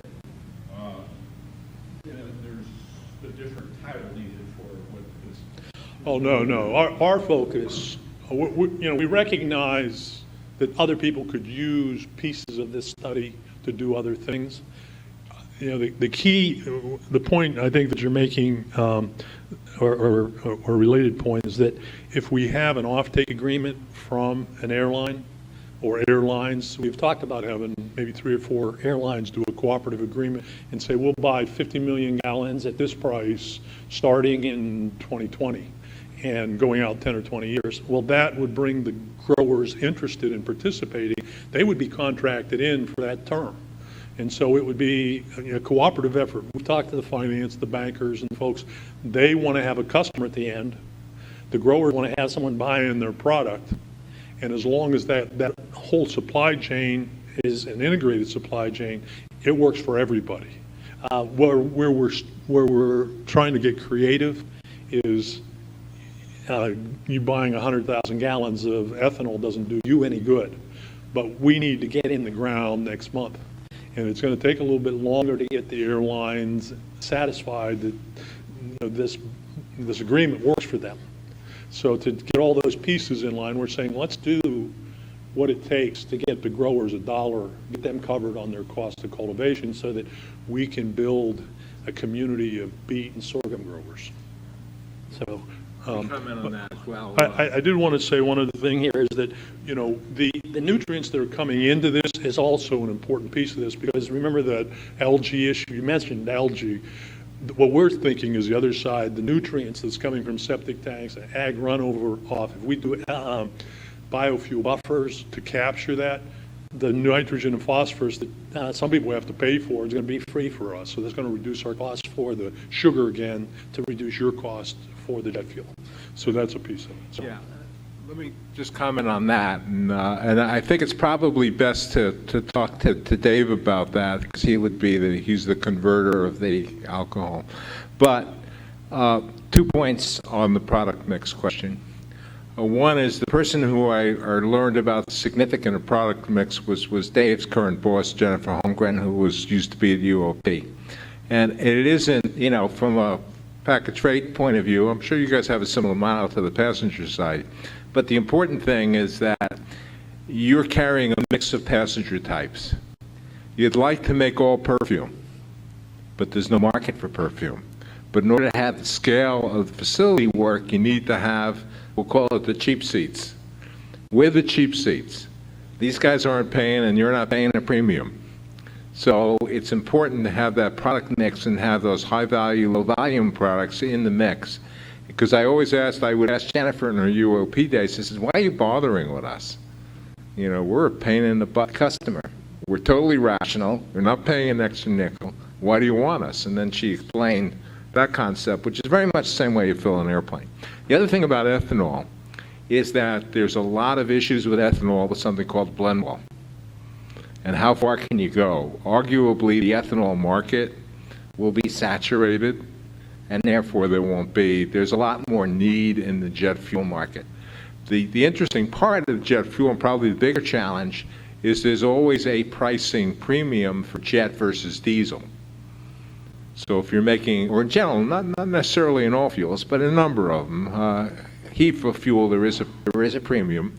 associated with more hydrotreating requirements and a higher, both from a capital point of view and operating point of view. So the bigger issue is probably jet versus diesel than versus ethanol, which is probably saturated in at least in what I've seen. The other thing, and I think this is more for David, and it was my original comment when I got up here, was if you look at our challenges, and this is really our challenge for this afternoon as a group, and that is that this optimization issue to pick the best economics that's not listed in our key challenges anymore, or the solutions. And we need to have that there because that's how we crystallize solutions. I guess one of my other questions is going to be, given the nature of that chart, is this a USDA play? Is it DOE play? Is it somewhere in between DOE and USDA? Who could actually help out? Or is it a state, something the state could work on?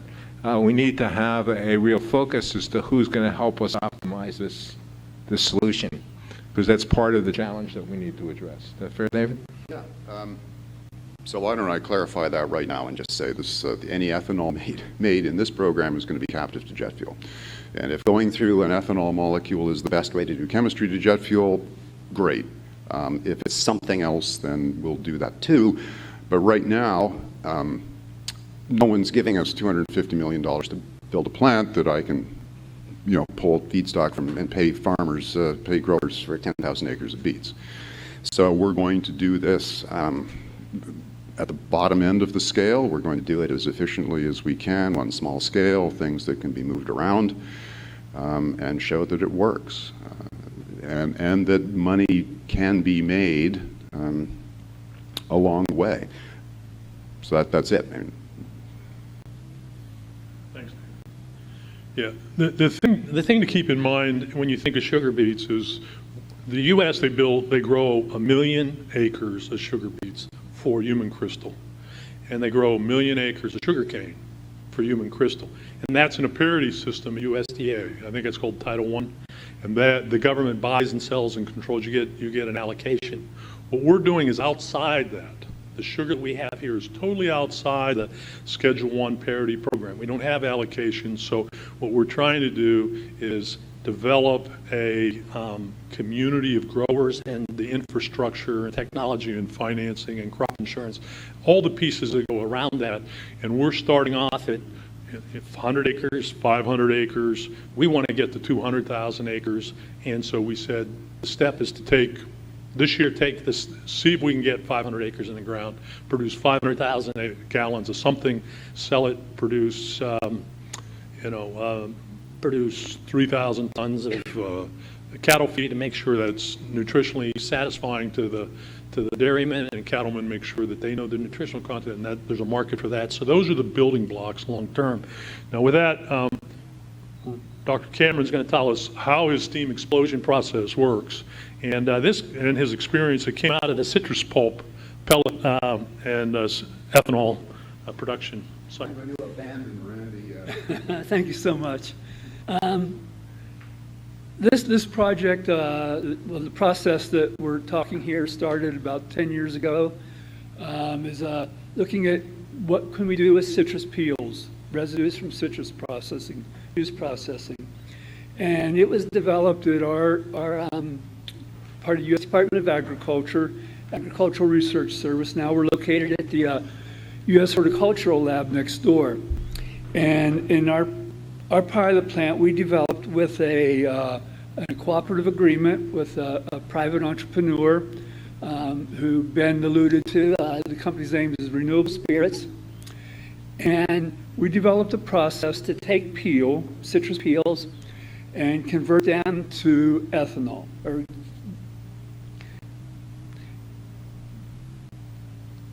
convert the sugars to ethanol. And this went along, and there's we have a small scale pilot plant next door where we can do several hundred pounds an hour. The demonstration plant up in Winter Haven can do a couple hundred tons. I don't want to say an hour necessarily, but they're much larger scale. And they had operated for a couple years, and they were able to get ethanol out of the citrus peel. Ben came to us back in the spring asking for if we had any processes that might help turn sugar beets into ethanol. And of course, sugar beets are a different animal than a citrus peel. And what we do, and I'm glad we still have the slide up, is peel, if you've been to a citrus processor, or you cut an orange in half or peeled it, you just have peel. And we take that peel and we use a high solids pump to pump it through a hot tube. We're injecting steam into this tube. And you can't do that with beets. Beets is more of a potato type consistency, the texture. It's much more rigid. And so what we discovered is that we first had to resize those beets. And so that's where you see your chop and mill step in that process. But we were able to do that, and we were able to demonstrate that we could take those resized beets, put them through our system. We're operating at about 50 psi, and so we're getting up temperatures up to somewhere around 300 Fahrenheit. And when it comes out, when we pump it out, we pump into a flash tank, and from there we can collect or pump into a mixing tank or whatever you want to do. And when it comes out, we're coming out about 97 degrees centigrade, just about boiling. And it's a consistency of applesauce.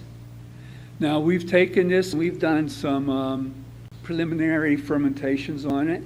And what we've seen is that we get no statistical significant difference as far as the ethanol produced, whether we add pectolytic or cellulitic enzymes. So we've been able to show that we can take this effluent coming out or pump out and add yeast, and we can make just as much ethanol as if we went to the added expense of adding these cellulases and pectinases, etc. That's pretty much where we stand. We can do it in our pilot plant, we can do it on the bench, and now this has to be scaled up to something that could handle the volumes that we're discussing here today. Thank you, Randy. Any questions? Go ahead, Travis. Being a guy here lately, from the farmer to the processor, is there a dehydration process for after you make the ethanol before you make chemical? That hasn't been done yet. When we do it, when we pump out, we're not dehydrating. We take our pump out, which is still 75%, 80% water, and just add yeast. You're going, you make the ethanol, and I'm trying to get the picture of what happens with the distillery. Here's where we are with Randy's process. He does the chop and mill in the hot tube reactor. David and Randy agree that has to happen. That's the initial step. Once you get it out of the reactor and you put it in a flash tank, you haven't fermented it yet. You're making a decision at that point to separate the solids and just take the solids at some 60, 70, when it comes out, we don't have to ferment it. We can just put it through the process, his process, the steam explosion process, and get the solids out and get the sugar stream separate. What we have done, actually, just to demonstrate what you saw today, that ethanol, we produced ethanol because we have Lanzatech who needs ethanol. We said, let's get a product. We can get the ethanol very quickly with his process. What's so critical about what he's doing is that the industry in North Dakota, they harvest in October, let it sit out all winter, and then when it thaws, they let it freeze. When they thaw, then they put it in a big elevator that runs up a ramp, put hot water through it, and then it separates the sugar, and then they pelletize it. That's what the normal industry is. And they need, they do 100 tons an hour, 1,000 tons an hour. We aren't at that scale, so we've asked Randy to come up, MacGyver his process and say, get us to a usable product for our growers right away. This is a continuous process. So we're feeding in, we're pumping out. And we can go into a 10,000 gallon tank, a 50,000 gallon tank, whatever is decided upon by David, and but it's continuous. So it's not or a continuous batch, perhaps, if you're going to make ethanol. But if you're going to separate your solids from your liquids, it's just a continuous process. And that's the advantage to it versus soaking your beet particles in hot water for 3 days to get table sugar out of it. If we're doing a ton of it, we might grow 100 acres of beets, 100 acres of sorghum, and 100 acres of corn. And at that point, run it through the process, chop up the items, and then layer them out on a big piece of concrete and let them dry, and then backhaul them so that they can be kept. The low-tech approach. I mean, there's a variety of scale-efficient processes. We're not optimizing it at 100 million gallons. We're optimizing it, 10,000 gallons or 100,000 gallons. So what we've outlined here are all the different steps that could be taken. They could be taken. We could be taking off the solids and the sugar separately right after it's been flashed, or we could run it through these various, let it go into mash. What we've done now is we took the whole mash. Right. The key thing is that the beautiful thing about this process is the pellet. If we were to take the mash without either after fermentation or just after the original flash, we can take that pellet and we can make that a very dense pellet that has a very high energy content, like 50 pounds a bushel, comparable to corn. And that would be for dairy feed. If we're just doing dairy feed or cattle feed, we may do that. But if we're trying to make jet fuel, which is our primary objective, and we have buyers for the jet fuel, we're probably going to separate them. And what's driving our concern back to the RIN certification that Frank is looking at, if we can take the water out at the farm, then we don't transport water, which takes fossil fuel or energy, and it makes it a more sustainable product. And so our goal is to, if we could, we'd do everything to concentrate the sugar and separate the solids right at the farm. Then we're not moving the 70% water. We're not moving tons and tons of water around. So those are, but I don't know if I answered your question. Well, yeah, just so here's the problem, or here is what happens if you take the solids out before you've done the fermentation. If you're coming out at a 15, 80 plus percent stream, then it's 80% liquid, 15% solids. You squeeze that down, your solids, most mechanical things aren't going to get you below about 50% moisture. Now that's a fair amount of moisture, but that's okay. That moisture is still going to have the sucrose dissolved in it. So if you take the solids out before the fermentation, you're going to be taking some of the sugar away that you could have fermented, but now it's going to cattle feed. So where's the economics in that? Because you're going to have a more caloric cattle feed if you run that solids out right away. If you leave it in the fermentation, you take the whole thing through the fermentation, there'll be less sugar, more ethanol, but now you're going to have the yeast nutrients in the solids that are left at the end of the fermentation. So now we're Amy and a nutritional based, nutritional data. Where do you want to do this? From an operational point of view, what do we do today that's the cheapest thing to do and the simplest that needs the least amount of equipment is we probably take the solids out first, just because we can do that in the back of a truck.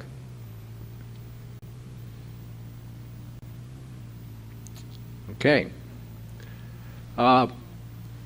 Thanks to Randy and David for their presentations and for raising our awareness of exactly what needs to be done. Very critical that no element of the supply chain here is to be left out. So certainly the processing end, getting the sugar off the land, particularly the thing that's going to bite you is the one that you don't choose to take on.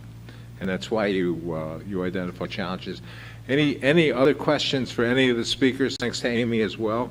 I didn't take any questions in my part, but I'd like that just, before we break here, that clock. Yeah, I'm looking at the clock. I'm saying, God, time has slowed down. We're going so fast. We've got time delay. So any other questions for any of the other speakers? And then we'll talk a little bit about the process going forward here today. No questions. Wonderful. Any questions from the team? Okay. Anybody, do we have an ability for the folks on the, no ability for the folks online to hear us. So anyway, email questions to Ben. He can relay those. We can deal with those this afternoon. The process today, and hopefully you've all been listening, do review and maybe take a few minutes before you go out for lunch to review the challenges and the approaches that we've adopted here. And this is by no means complete. This is largely the product of 4 people.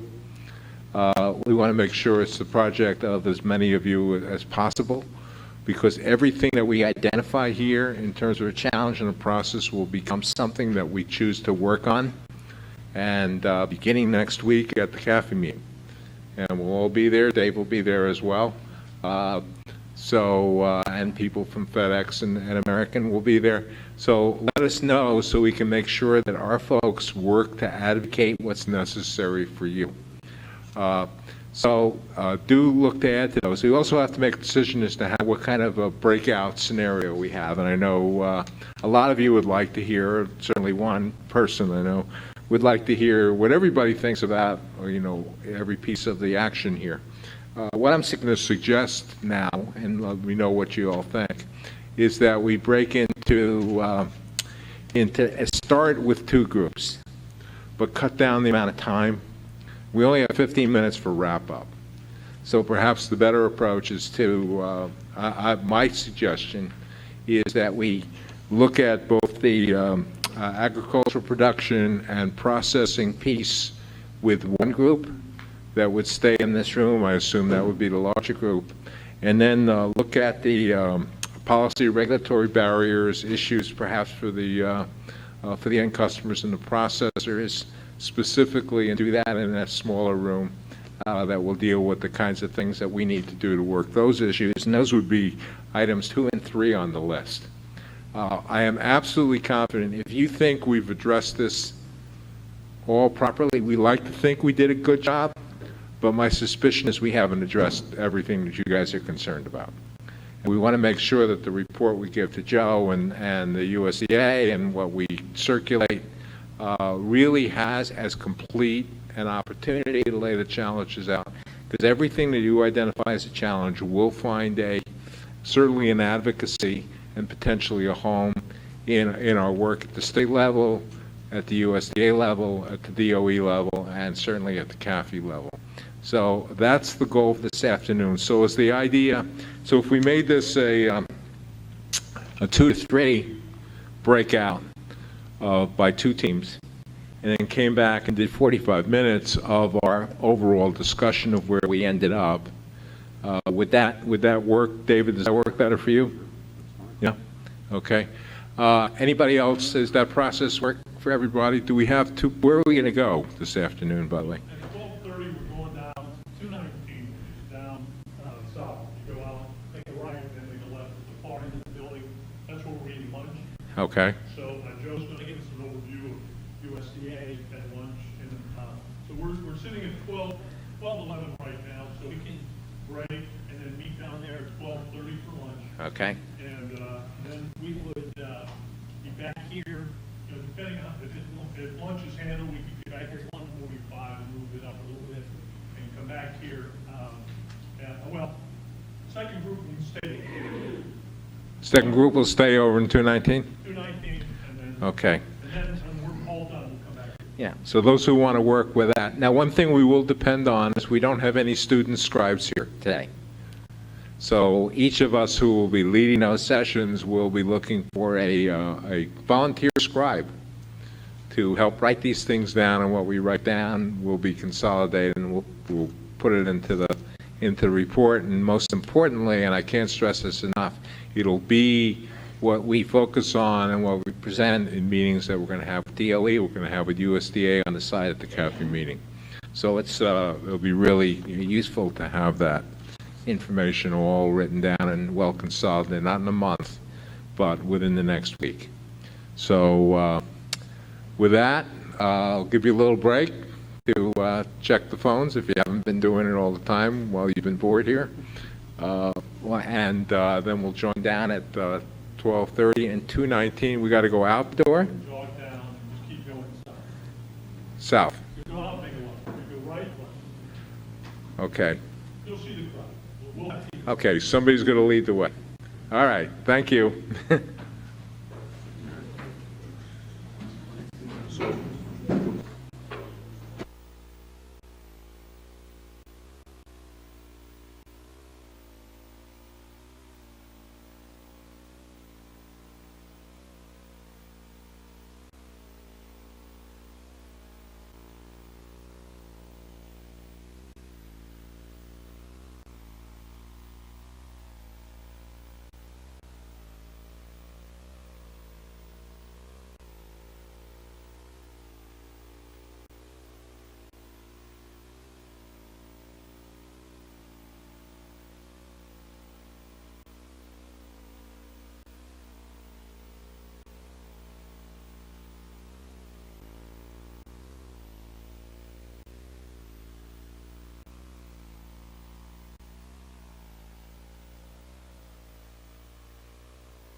1, 2, check.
Well, I think I'm leading the parade. I'm not sure.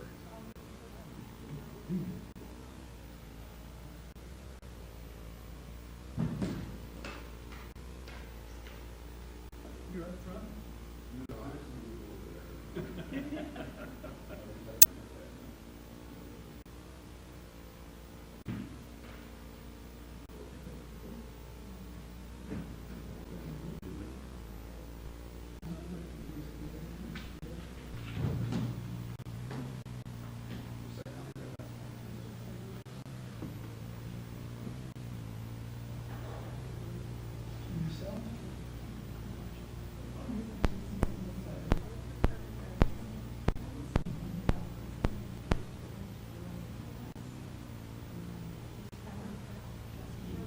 Check, check. Check, check.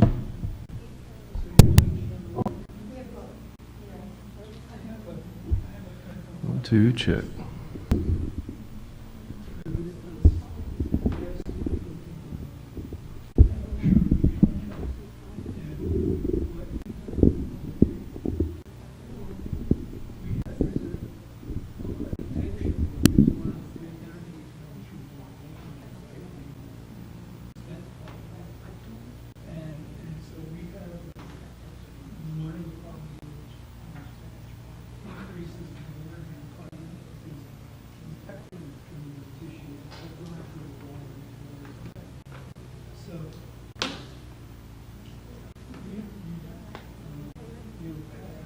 Check, check.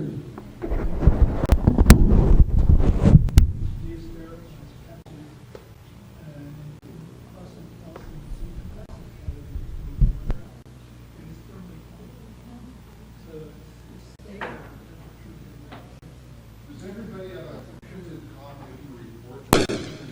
Yeah, if you don't have a copy, I've got copies of the report. You don't have to.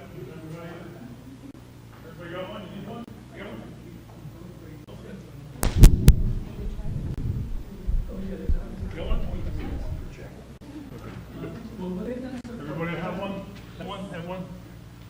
Okay, is this mic live? Yeah. Okay, maybe turn it this way. Oh, okay, we're going to start here. Okay, hey, thanks everybody. What we'd like to do now, can you hear me without the mic? Okay. So we're going to look at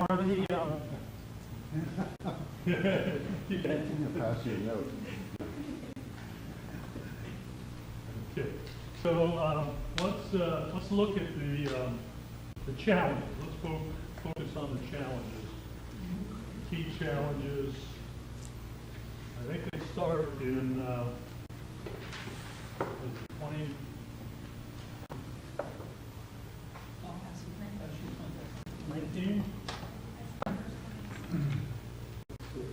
Okay, there you go. Okay.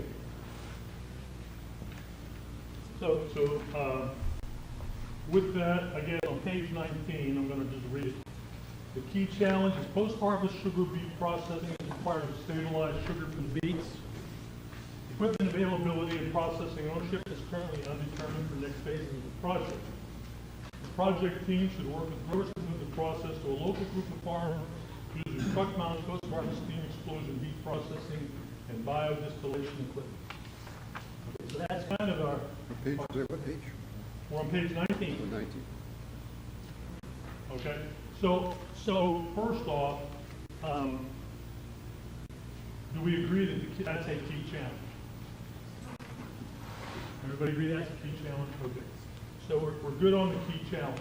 Now, in terms of pathway to resolutions, before we get into that, let's just say there are, for our argument's sake, there's 3 levels of pathway to resolution.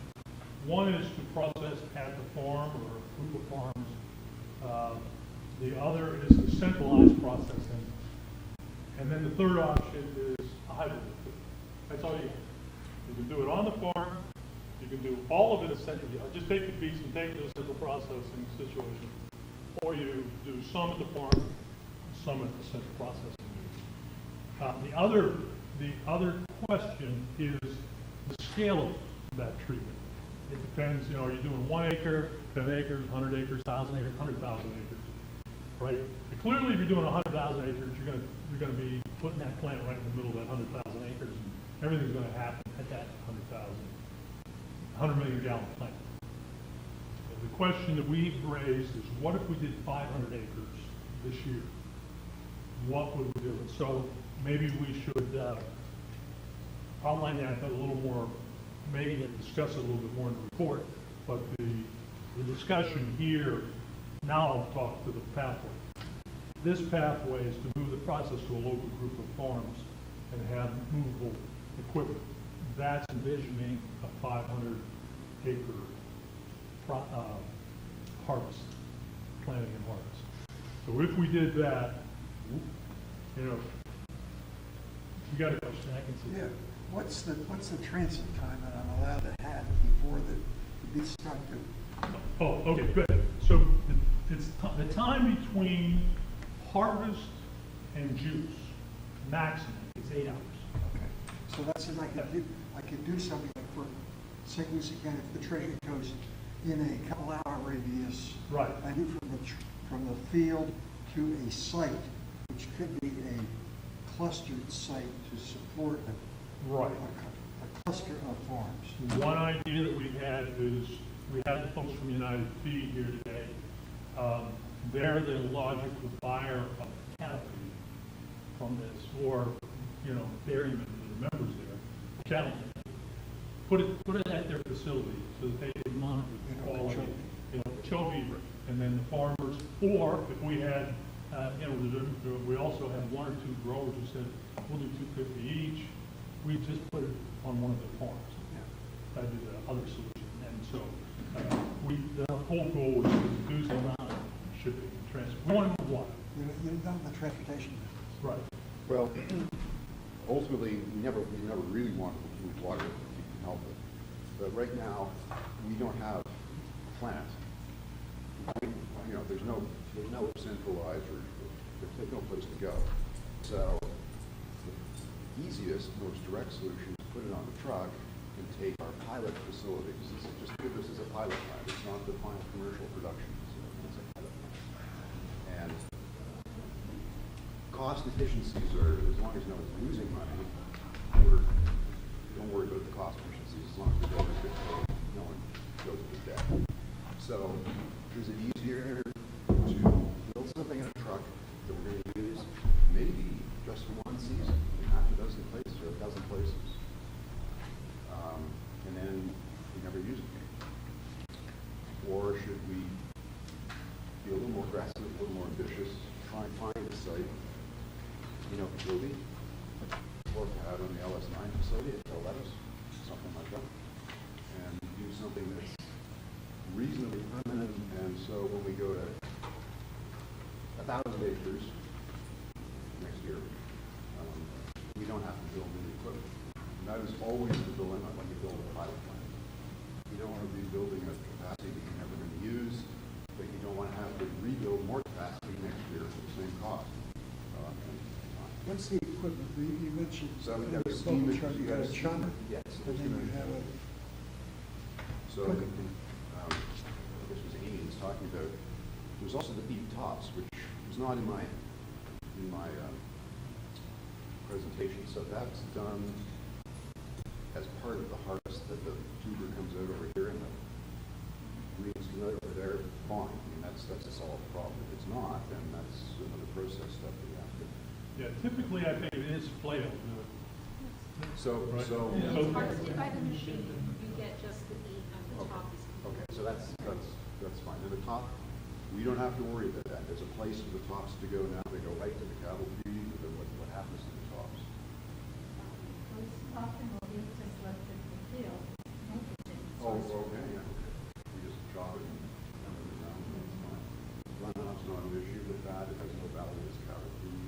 It's actually a plus for the soil for the following crop. The farmers that we've talked to in Florida said that they would prefer not having that in the field, that would be taken off, and because the soil is so sandy that you don't need to put the supplement. You're gonna put the fertilizer on anyway. But I've heard different stuff. Yeah, we would do it. You'd put it back. Yeah, that's organic matter. But for the fountains, we'll keep that. Okay, so let's assume. Well, that's good to know. And that's exactly what we were sorry to interrupt. Go ahead. That's exactly what we would suggest too, just to let that organic matter go back as a. Okay, well, I'm glad to hear that because now there's no process step that's missing, at least not at that point. So that's good. Organic matter for the soil, does that not create any problem? I'll explain which. Adding organic matter changing the soil does not increase these problems and disease problems. Can you have worse insect problems? Can you have worse insect problems?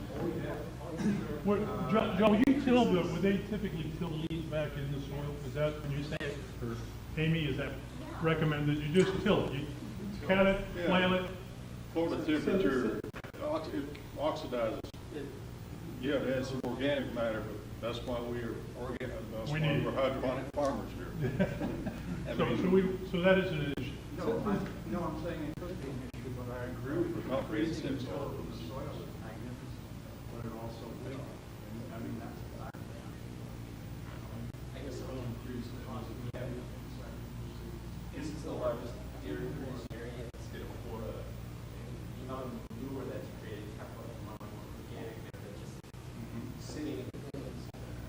I can't even begin to think how many years that by adding green tops from the peats that I'm going to even move that organic matter in the soil. So the concept is the tubers, okay, the tops stay in the field at least for the moment. Wouldn't there be an income stream as feed?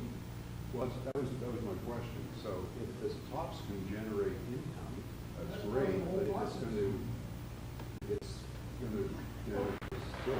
Well, it depends on your cost, if you're going to fertilize anyway, if it reduces your overall cost, it's got to be a good thing. You have to either increase the supplement itself or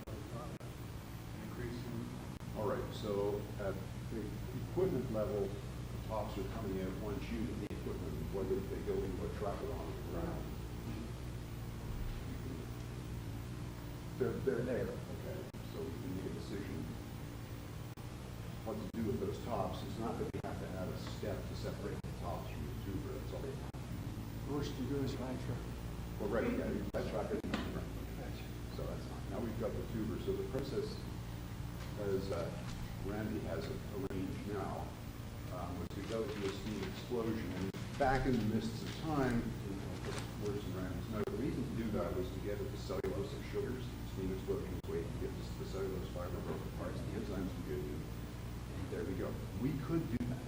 Now there'd be no cattle feed left over, but that's why it's done.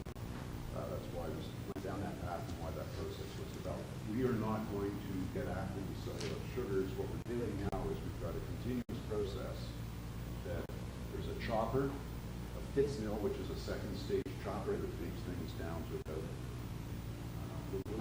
well, you've seen them out there, a little bigger than, maybe the size of a domino, size of a large dice. And that is what goes into the steam explosion device, which is essentially a hot tube. It's got a screw feed in. It goes in. It's under about 50 pounds pressure, roughly 3-4 atmospheres pressure. 150 C, sorry, I think measure.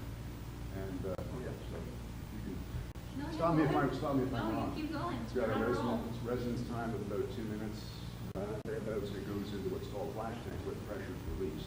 And now it'll cool almost spontaneously down to something very close to the point of water under normal conditions. So now we've got hot sludge, if you want to. David, may I interject? There's a step between, I guess, back to the beet harvest. We cut the tops off, just so everybody's clear. Then there's a spiral, like a wheel that feeds, that goes under the beet and lifts it. And that goes into a hopper. And then, I believe one of the growers did it last year. He got a piece of equipment from Butch USA, and it basically fed into the back of the truck. They put it on the back of the truck, and it washed the beets, took the dirt off. Now, what we found, I guess, was 4% dirt. Not her, it was 4% dirt on the beets. Whether you wash them or don't wash them, there's an element of dirt. So, but they put it on this tractor trailer. Had a device. It washed the beet, came through, then chopped it, and then it's back in your hands. Okay, so we don't want to put as much stone through the mills as we can possibly help, but there's going to always be something. So after it goes through, now the advantage of this hot tube reactor is it's continuous. You just, as fast as long as the things are sized properly, as fast as you can dump the beets through the chopper and into the Fitz mill and then into the tube, it just runs. It's not like you've got to load something, start it, take it in the bags, load it again. It goes into what we're calling a flash tank, which is just a place to hold stuff for literally a few minutes, 5 to 10 minutes in there. And then we can do what we want with it. Now it's about 15% undissolved solids, and let's say roughly 15% dissolved sugar, what we would normally have as crystal. The rest is water, 7% water. I'll just use those numbers. We could just run that into a fermenter, just like that. That would actually not be a bad idea. It's pretty much sterilized at that point. So running that feed into just a clean fermenter is probably good enough. We just used the Saccharomyces yeasts that are used in the corn starch ethanol today. They'll be fine. So there's no proprietary yeasts. We got Red Star, we got Lalaman, we got whoever, just want bags of it, use it, there's no GMO issue. That's it. Okay. And then we're kind of into the corn starch ethanol process where there's going to be some big reactor, some big fermenter. So at the end of the day, there's solids, we do distillation, and there's DDGs. And the DDGs have the yeast and everything else in them, and they have whatever the nutrient value. It will have to be dried, and there's a drying step. That takes a lot of energy. It's pretty wet stuff. And then How about steam? we're going to be somewhere where there's a distillation tank.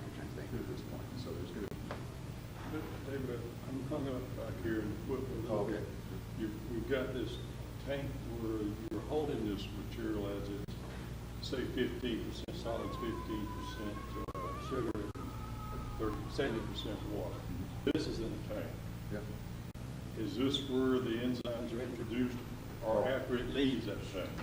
After it leaves the tank. So you got to have another tank. Right, so you got to have a fermenter, right? So it's going to go into that tank because it has to come out of the hot tube reactor, go somewhere, maybe to cool down a little bit, but it's got to go somewhere for the pressure release.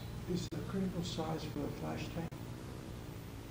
As long as it hold the places. No, I mean, it would have to be properly sized so that the amount of material coming through the reactor has a place to go, and you can keep it there long enough to open valve, move the truck, get another tank in place, Or a series of tanks. Or a series of tanks. I'm trying to balance the tank with the continuous flow. Right, right. No, that's a good point, good point. So now we're into. One thing that you briefly alluded to is when we were doing the citrus peels, we pumped from the flash tank into the vacuum tanks for cooling purposes. So before you can add your yeast, you got to get down to about 37, 40 degrees C. So if you're coming out at 100, so you got to cool it off. And so what we would do, we would do a two-stage vacuum cooling. We would get it down to 40 degrees C right there. And it's basically just another flash tank. You don't have to hold it for any certain length of time. You go into one and then into another. So it's just a couple of pumps. You said 40 degrees centigrade or Fahrenheit? Yes, centigrade. About 37 is ideal. Now, you have to cool it because you kill the yeast if you really didn't want to find it. So we haven't separated the solids. So and then I said we don't separate solids. It goes away for the moment. It goes to a fermenter, standard Saccharomyces fermentation takes place, and we use the same technology, somewhat centralized, that performs starch at the current corn ethanol. You can use your by distillation package. You can get those just at any size. We just have that in place. So your tanks for the fermentation would be in stages based on your volume. Right. So the tanks for the fermenter tanks would be, in that case, beside centralized at the distillation or the distillation facility. Corn ethanol fermentations, fill to fill. Okay, so you're filling the tank, and you empty the tank, and there's not really any fermentation going on. But fill is usually around 60 hours. So try and get it down to 54 hours. Oh yeah, it's fast. It's extremely productive. If you were going to interject transportation, would that be the logical place to do it? When you went from the hot to the cool? No, the logical place to do would be to load the hot stuff, because now it's not going to go bad while you're moving, because it's too hot. That's what I mean. Finish the hot work. Yeah. And then load it. And then if you cool it while you're transit, you don't care. Well, you may have to cool it when you get to the end. It probably won't cool all the way. Yeah, okay, but I'm saying at that point, I'm like, okay. In one of the earlier webinars that we had, didn't you talk about putting the filters base in, or was it the discussion about putting a filter base in? And is that no longer? Well, no, that's the question. Right? So that's the simplest thing. Just keep everything together. We go away, do a corn starch-like distillation, generate distillers' dry grains over there somewhere at a fermentation site. We're done. The other thing we can do is we take those solids out at the end of the row on another truck with a press. And now we've got liquid stream, just straight liquid that's got our sucrose in it. We've got a relatively, well, we don't have a sludge anymore. We've got something that's going to probably look like damp sawdust or sugarcane gas coming out of the mill. It's going to be at least 50% water. That's about the best you can do when you squeeze down a solid. That's about it. So for every 100 pounds, about 50% squeeze weight, 50 pounds of that is water, and in that water is the dissolved sucrose. So if you take that material we could do. We could dry it, we could send it to a pellet mill and have them dry it. That's what we're gonna do with it. There's sucrose going over there. Now, if it's going to cattle feed, that's fine. That's caloric value to the cattle feed. That cattle feed should be sold for a higher price than if it came bait and if it came out of the DDGs with no sugar, no food sugar. And it's roughage. Then it's sold as roughage. Okay, yeah, sure. You've got I'm hung up again. Okay. In these tanks where you put the enzyme, you have to remove that with the truck, or why can you not pump that to another tank? From your study, we didn't need enzymes. There's no need for enzymes. Yes, we're not going to put any. We're not putting any in. We're going to put a yeast in to run the Okay, I mean, Yes. I'm sorry. Yeast. Right. Thank you. Well, at this, if we don't take any of the solids out, everything together, we've got a pumpable slurry. That's why I'm saying, why would you need another truck? Sorry. If we need another truck, I think need trucks, to move that material from the farm field, from the potato field, to a centralized fermentation facility. If we don't, that's option number one. Okay. So it's just, and it could be the same truck going back and forth, it's not very far, And look, two trucks. let's just talk about product. We have three processes here. Let's just talk about sustainable living. Number one, we have Amherst, who wants sugar, pure and simple. Just pure sugar, 65 grams, in a slurry in a pipe. That's all they want. We have Lance Tech, who wants ethanol, just ethanol. They just did 4,000 gallons of sustainable jet fuel using ethanol as their input. So they've done that conversion. They're on their way to AS10 certification with version there. So they want ethanol. The third customer is Givo, and they want the pulp. They want the slurry with the solids. They want it all. They want a mash. And they're going to take that, and they're going to take that mash and move it into an isobutanol using yeast, modified yeast. These are all GMO yeasts or E. coli or other organisms. So we have three customers. So let's pick the customer using ethanol for the moment, not because we're going to make bioethanol, but because we have Lanzatech in Stockton, Georgia, and the other one is pure sugar. It's one of those two tracks.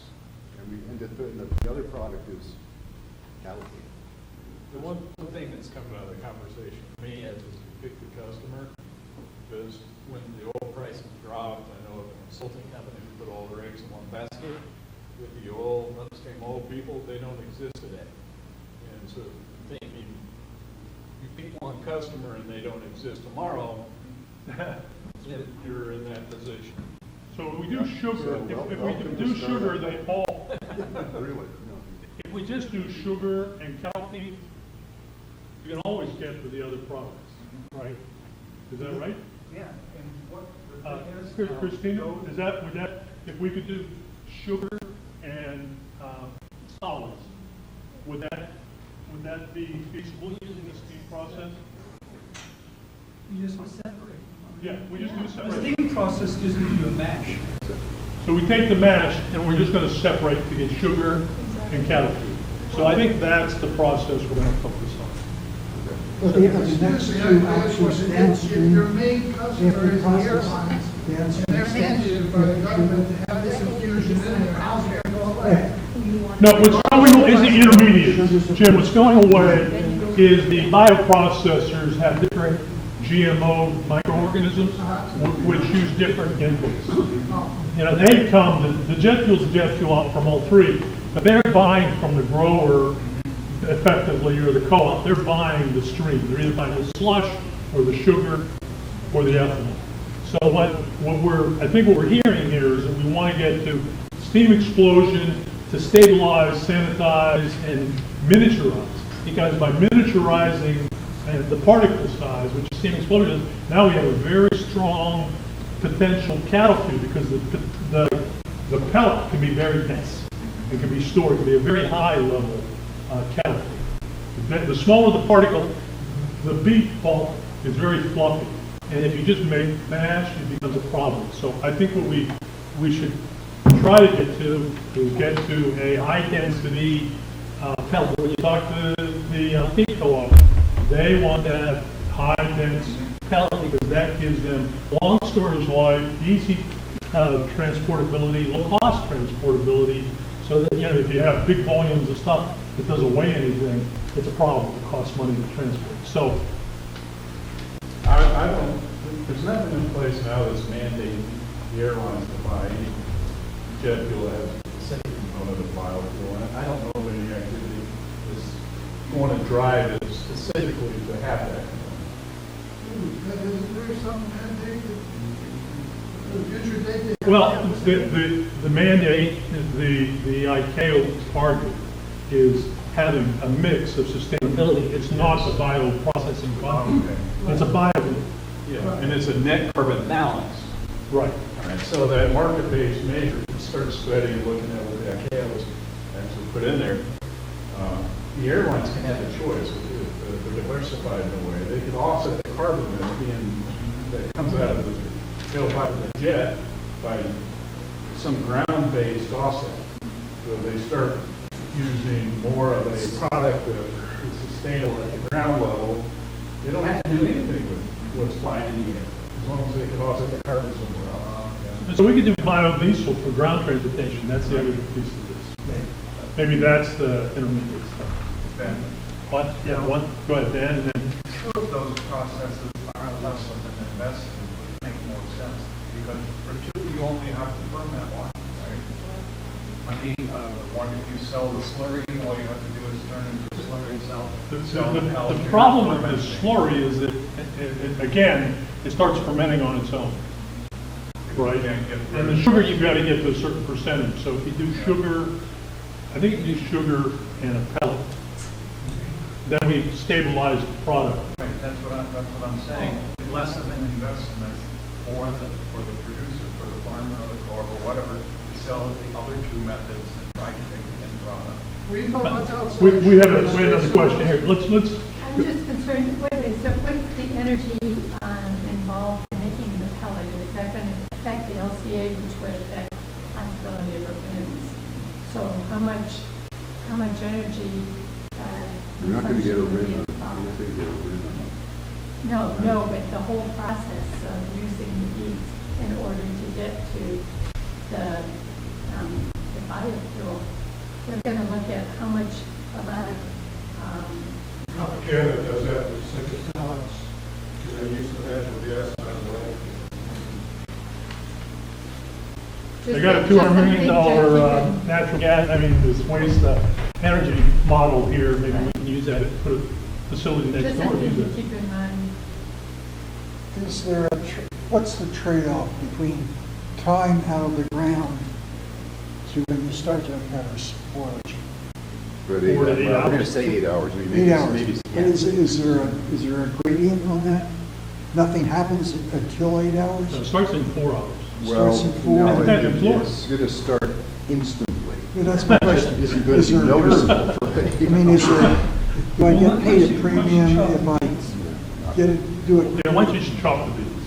The minute you chop the beets, the sugar's coming out. When the sugar's out, we have bacteria in the air. Okay. It's a lot. So you're not reading Clock starts when I chop it. That's why if it's steam and it's 500 degrees, you've got a little bit of time before the bacteria really can get that.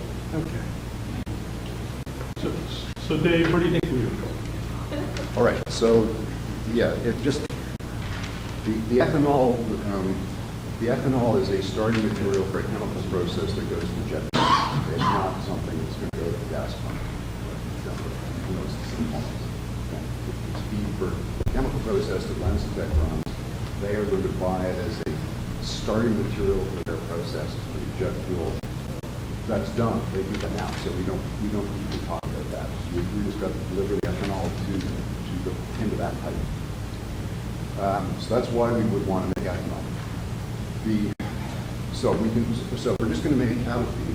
We're going to make pellets of cattle feed. The thing to do is what we thought about it is do the separation of the solids from the liquid, lose some of the sugar, so those pellets will mount premium pellets, lovely stuff. We've got to make sure the prices are good and we're not losing more valuable product or less valuable product, but that's just another filter and press.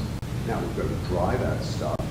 Presumably pellet mills know how to do that already, but they're putting wet citrus pulp right now. If you go up north and they're making wood pellets, when you deliver a tree, it's 50% water. I mean, it doesn't look like it, but it's most of it's not water. So that's going to be dried down. And you go into a pellet mill at about 10% moisture. So there's a fair bit of drying to do there, but we're going to assume right now that we can do that at the pellet mill because they have to do it anyway. If we can't, there are places we can go and buy a dryer, or rent a dryer. Okay, it can be done. All right, now we've got pellets. Now we've got a smaller amount of sugar in water. Okay, and it's at 15% concentration roughly. Maybe a little bit less. Lost some pellets. Figure what that is. That can go directly to an ethanol fermentation. Now it's a little low on the bricks. So the ethanol concentration coming out, if you go in with 10 pounds of sugar, you're coming out with 5 pounds of ethanol, 4.5 pounds, something like that. So it's about half. You'd really like the concentration of ethanol to be at the end of the fermentation around 9% because distillation gets more efficient at a higher concentration. It will still work below that. I'm not sure we can get to a 18% sugar after we've taken out the solids, which you would need to get to a 9% ethanol, half the percent by weight. That's a bit of a challenge. Nonetheless, we can take that sugar stream away, and we would take it away somewhere and ferment it, and then it's just an ethanol facility, and the DDGs are what they are, and the ethanol goes to estimate the ethanol that's made. So that's option 1A. Yeah. So the first action is that we're going to do an early separation of the solids. The early separation of solids is number one. Pathway to resolution. We'll assume this, but under that action, step one would be separation of the fluid, the syrup, and the solids after the steam explosion process. Right? We're going to wash it, chop it, and get it to those two steps. And then the next. Is that what you're going to make the pellets after separation? Right. We're going to separate the sugar. We're not going directly to fermentation. Okay, you got the pellets. So we're going to the densest pellet we can get. That's still 50%. Well, it wouldn't be when the pellet gets made. The stuff going to the pellet mill is going to be 56% moisture. Typically, they want 9 to 10%. The dairy guys are 9 to 10% moisture. So we got to take another 40%. Okay, that's what I want to talk about. How do we do that? Well, two ways. One, we just say, pellet mill, you're already pulling in stuff that's 50% moisture. Here's more. Just run your. We're going to drain this Tropicana. If they would do that in a citrus, it wouldn't compromise their citrus system. Tropicana has a half a year capacity right now. Maybe that would be the solution. Or we do at least some drying on some rented equipment, literally a big tumble dryer in the back of a flatbed truck that takes it from, say, 60% down to 25%. And then let the pellet guys figure it out. I looked into getting a pelletized small for farm operation. And everything is big. I have not, throughout the U.S., found a way to get a small dehydrator, something that you can dry that pellet out with a tumble dryer or something like that. Or there may be a way that I think there's going to be a hang up. We don't get that efficient. Oh, yeah. Now, we're talking about some hundreds of tons of beets of the many have, so it's not. I was talking about making. So we're talking about 20,000, 500 acres. Let's just stick with, do we want to do 200 acres or 500? Let's do 500 acres. 500 acres would be 20 tons of crop. 20 tons of crop. No, per acre. That's per acre. Couldn't be, man. 20,000 tons. I'm sorry. I'm missing the 3 zeros. 20,000 tons on 500 acres. So We're doing 40 tons an acre times 500 acres would be 20,000 tons. And the pulp on that is approximately 10%. So, you know, you're talking pelletized 2,000 tons. And from the citrus industry's perspective, when they're drying their pressed peel before pelletizing, they've learned that you want some sugars in that. Otherwise, it gets sticky. Stuck in the dye. Yeah. So maybe it's 10 or 12, 15%. But, So now now the simplest thing is we just find somebody that will ferment that sugar. How far away is Gainesville by truck from here? I don't know. 3 hours. 3 hours. In Bartow. I was going to say, we got University of Florida's got to get pilot science. That's a list. But there are potable alcohol plants in Bartow. Dave, I'm concerned, you expressed a concern about fermentation starting right away. After you do this process, and you have this liquid with that very low concentration of sugar, You got to. how are you going to store it and move it? You're not going to store it. You're going to move it to a fermenter. That You afternoon. can't store it, it's got to go. It's got to go that afternoon. Now, don't forget, it doesn't just suddenly go bad, right? What's happening is you've got microorganisms in there all the way along that are just growing at their rate and doing what they do. And eventually, they will consume all the sugar and they will make all sorts of stuff. So that can happen to a 0.1 or 0.2% in a few hours. You get it to a tank, and now you're going to massively contaminate that with the yeast that makes ethanol. There was a little bit of microorganism contamination. Just you won't see it. It's just gone. How will make the tank get into? Well, it'll just go. You know, it won't be able to compete with the massive amount of yeast that you're putting in. And you're making ethanol. By the time it's past to 4% ethanol, the yeast is just about the only thing that's going to keep. And the other option is to concentrate the sugar to 60%. Right. So now that we've got the sugar separated, if you really wanted to store this, we're going to have to take it up to 65 bregs or maybe 60 bregs, somewhere around there. When you say Jim was a sugar Oh, okay, 67. 67 and a half is a stable. Okay, so we got to get it to there. Now we're going to evaporator concentrator facility. Falling film, something like that. So the action step, David, is that we would spec, I don't know if we're going to design it, but we're going to spec these various pieces of equipment and price them, would be an action step. Well, we've got to, yes, yeah. Given what we've heard. Right. So that seems to be the way to go. Silage, Colin talked to me at lunch and said, the dairy industry, that is such an unknown and so variable that it would be a real big step to convince somebody just to take the wet pulp and do silage with it for an egg bag right now. So back to the uncertainty. Within a big study. They want to know what they're getting and what they're putting in their cow. So I think pelletizing is pretty. Pellets are acceptable.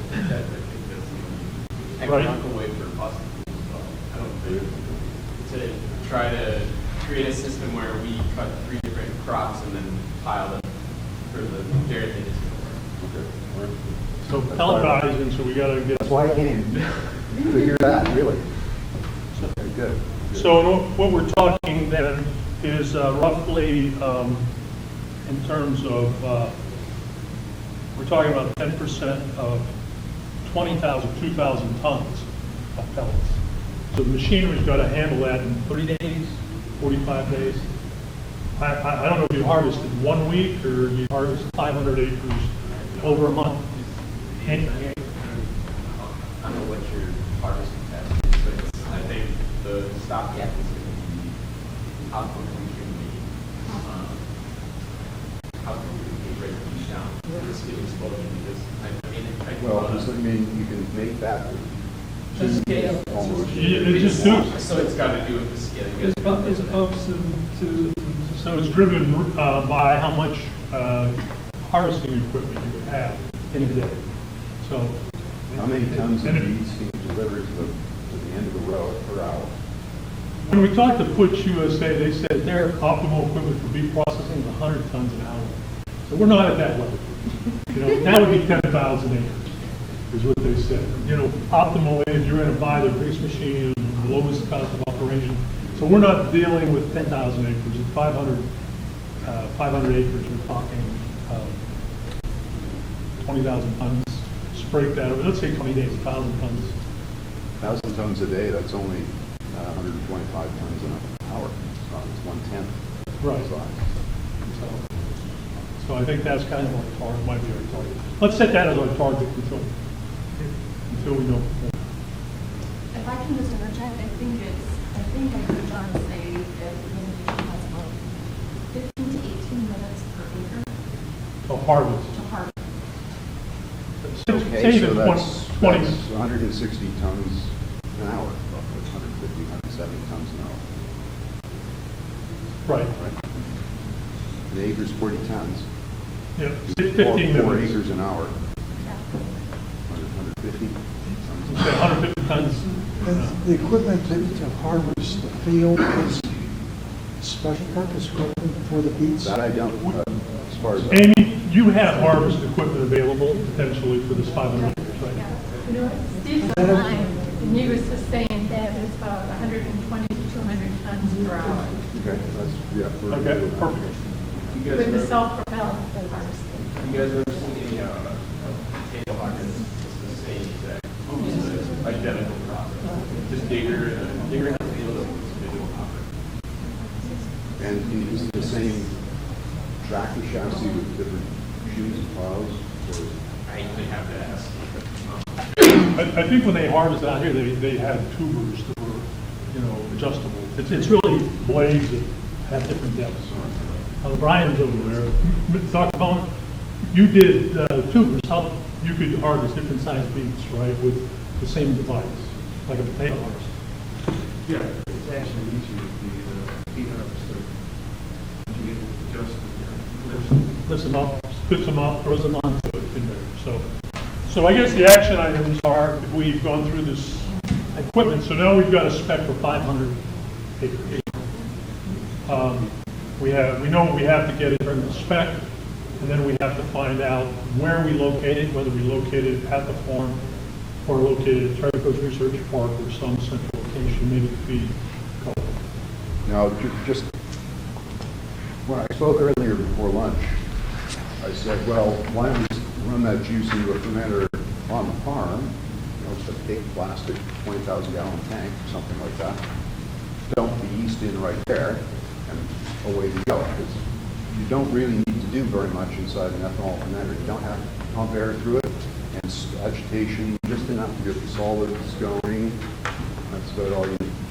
Well, two things. Let's forget about the Bureau of Alcohol and Tobacco and what they think about having a massive sugar ethanol. If one of those tanks was to catastrophically rupture, now you've got a chemical spill. Even though it's less alcohol than 1,000 liters of wine, 1,000 gallons of wine, it's still a chemical spill. So I'm thinking. So we've taken that off the table. I think we're going to take that off the table. More, not because we shouldn't be making money, but because I don't want everything to get on the front page with massive chemical spill on the farm. And that's the end of it. Change it to tank, to a seal tank. They're going to obtain propane tank. It doesn't matter. Somebody leaves a valve open, somebody backs a tractor, it gets struck by lightning. Okay, so we've kind of, I think we've kind of knocked out key challenge one. We know what our action items are for the next term here. 60 days? You think we can work through that in 60 days? Well, if we're going to start getting estimates from equipment providers, if it's something that can be rented today, they don't have to have it. It's just on their list of, okay, this is what it costs, and it's, you know, right. $2,000 a day. So off the shelf, we're doing this 500 acres. We're going to do it off the shelf. Something that's going to have to be fabricated. That's different problem. We're not doing that now. We're just doing separation evaporation. We need, we're gonna size. Oh, the You've steam got some- explosion you've got some approach. equipment. We're just gonna duplicate it. We want several rock to get to 120 tons an hour. That's one thing. We're gonna make something that fits on a 53-foot truck and, has its own steam generator and that sort of thing. Another option is if you and I and whoever's interested, there are bioprocessing facilities in the state or pelletizing companies. We would do, I guess I would say an action step would be for the consultant to look at these plants and look if we can reuse an existing unutilized citrus pellet plant or other types of existing capacity. We have two plants. We've got renewable spirits in Winter Haven and we've got the Gainesville project. So that are these are both underutilized facilities that we could adapt. So let's just put that on the action item. So that takes care of number one. Anything else? Okay, so we're going to 67 breaks syrup and we're going to do pellets. How are we going to do that break? You're going to take falling film? Falling film. Yeah, something like that. I think that's what it's used now is mostly falling film. We're not going to crystal. We're just going to syrup. Falling film. And the screw term pelletizer, I think that's simpler than our I don't think that even we're going to be at, let's say we're at 10% sugar. You just, that'd be a massive pressure. Starting with that. taste the evaporators. Oh, well, maybe. So maybe if we other move on to the second challenge we had here. If I can jump onto that, what we need to do is identify biofuel processing companies engaged in the study to establish customer contracts, the volume and predetermined price to proceed with the siting and design and construction of, or rental of equipment to meet biofuel companies' requirements. So that's kind of, it is what it is. We need to sit down with Penzatec or Givo or whoever might buy this product and see what they're going to be willing to buy it for. Whether it's the dairyman on the pellet side, we're going to have to establish nutritional content and pricing contracts. So I think is that correct? That's the next challenge. Because we can't just produce 20,000 tons of anything and let it sit and rot. We're not going to do it. It has to be a contract. We've got to find out if we can get the contract in the next 60 days. Really, it should be the next 30 days. I would say in conjunction with that, we need to establish a financing mechanism for the project. We have contracts and we have to finance the rental of the equipment and the timing, get the growers financed to plant the crop financing. So the other piece of it is purchase agreements and the financing terms. Did I miss anything on that one? Are we good on two? Okay. So then the third one that we have here is crops need to be insured to levels equivalent to food crops under programs administered by Farm Services Administration. Now, that doesn't fall under rural business development. I think the crop insurance is FSA. So we need to get all of Mr. Danworth, right? And he indicated that there was, I guess the regional FSA office has done that on other crops. And we have enough information. I don't know, Brian, have we got enough information on beets between what you have and Amy, have we have on beet cultivation in Florida to establish a baseline for crop insurance? Or they call it non-crop insurance or something like that. Yeah, no crop. What is it? No crop insurance, what it's called. It's a program that followed the original crop insurance program. So how do we do that? Is there anyone? I think you have to have 3 years of production with. And I believe you've got that somewhere in the Yes. state. Yeah, but you need X amount of acres in different areas. It's not as easy as just saying silos service 20 to 10,000 acres. The head of the state office, Rick Danzer, was here at the last session, said that they would find a way to the best of their ability to provide that insurance that we need. So I don't know what that means. So we need to close the loop on that. So I guess I will make that contact. Brian and Amy, would you join me in that call? John, would you be willing to sit in on the call and see what we need there? So that's crop insurance. I think we've covered production economics pretty well. Is there anything else that we need just in this first step? We're only talking about the 500 acres, excuse me, 500 acres. Is there any other key challenges that we missed today? So how big a truck Governance. in, Government entity, you get it through CERTA, you need to create a separate entity. The question, let me restate the question here. The question is, do we need to establish an entity to coordinate this transformational process, to rent the equipment, to get the permits, or is this something where we work with the growers and the feed co-op? I guess my initial reaction is if we could get the feed co-op to kind of be the entity, that would be ideal because they're recognized under USDA, right? Co-ops, aren't they recognized for financing equipment? If they needed to finance something, could a co-op do that through USDA? They could. We make B&I loans and value-added producer grants to co-ops all the time. So we could apply through the co-op, and rather than start a new structure, it just seems, it could be to CERTA can apply as an authority, could we?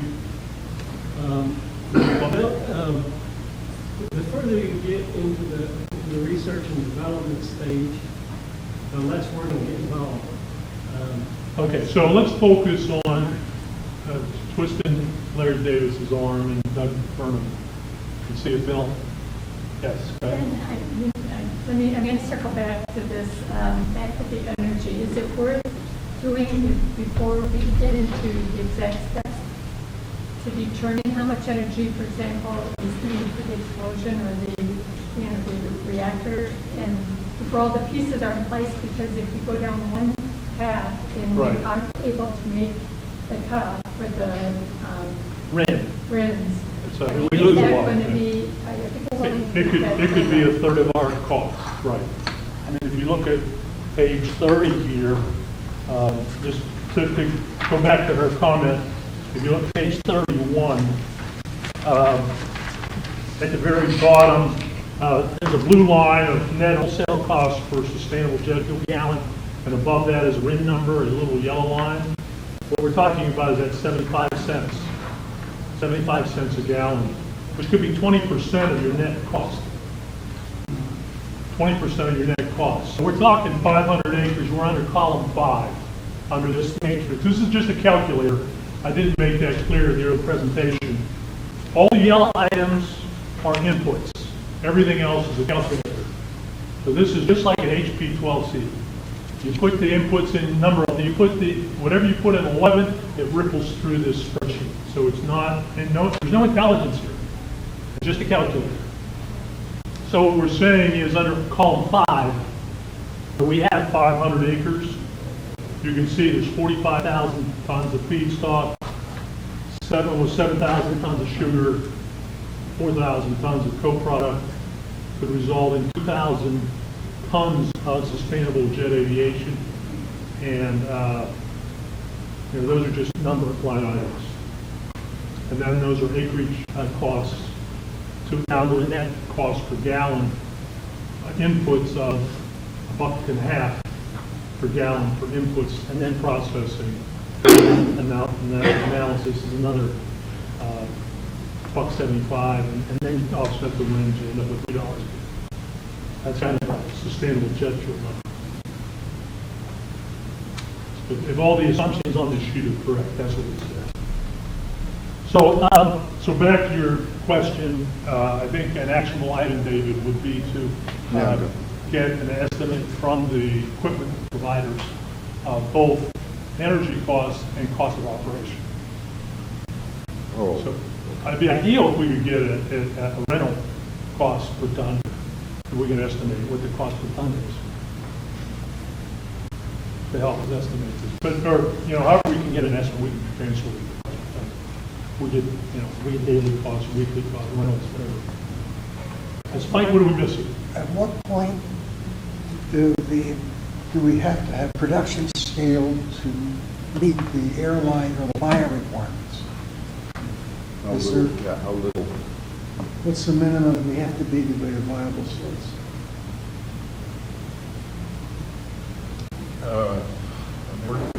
Our contract with Red Rock, for example, is 3 million gallons a year right now. With FedEx burning about 1.2 billion gallons worth of jet fuel a year, do the math, 30% of that is going to be about 313 gallons a year. So the Red Rock deal, if we were to blend at 50%, like we're saying publicly right now, that's going to amount to about 0.5% of our 30% goal. So that's a nice number, but if we're to look at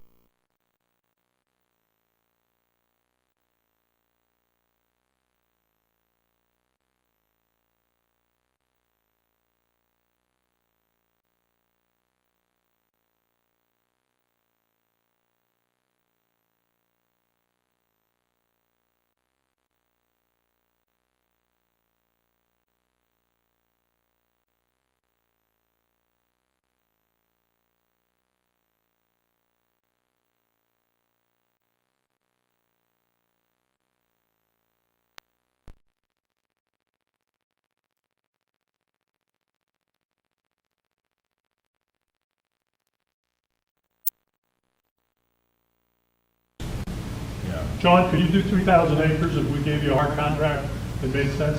Yeah. So John can do that. Okay. And we can put the facility on John's property.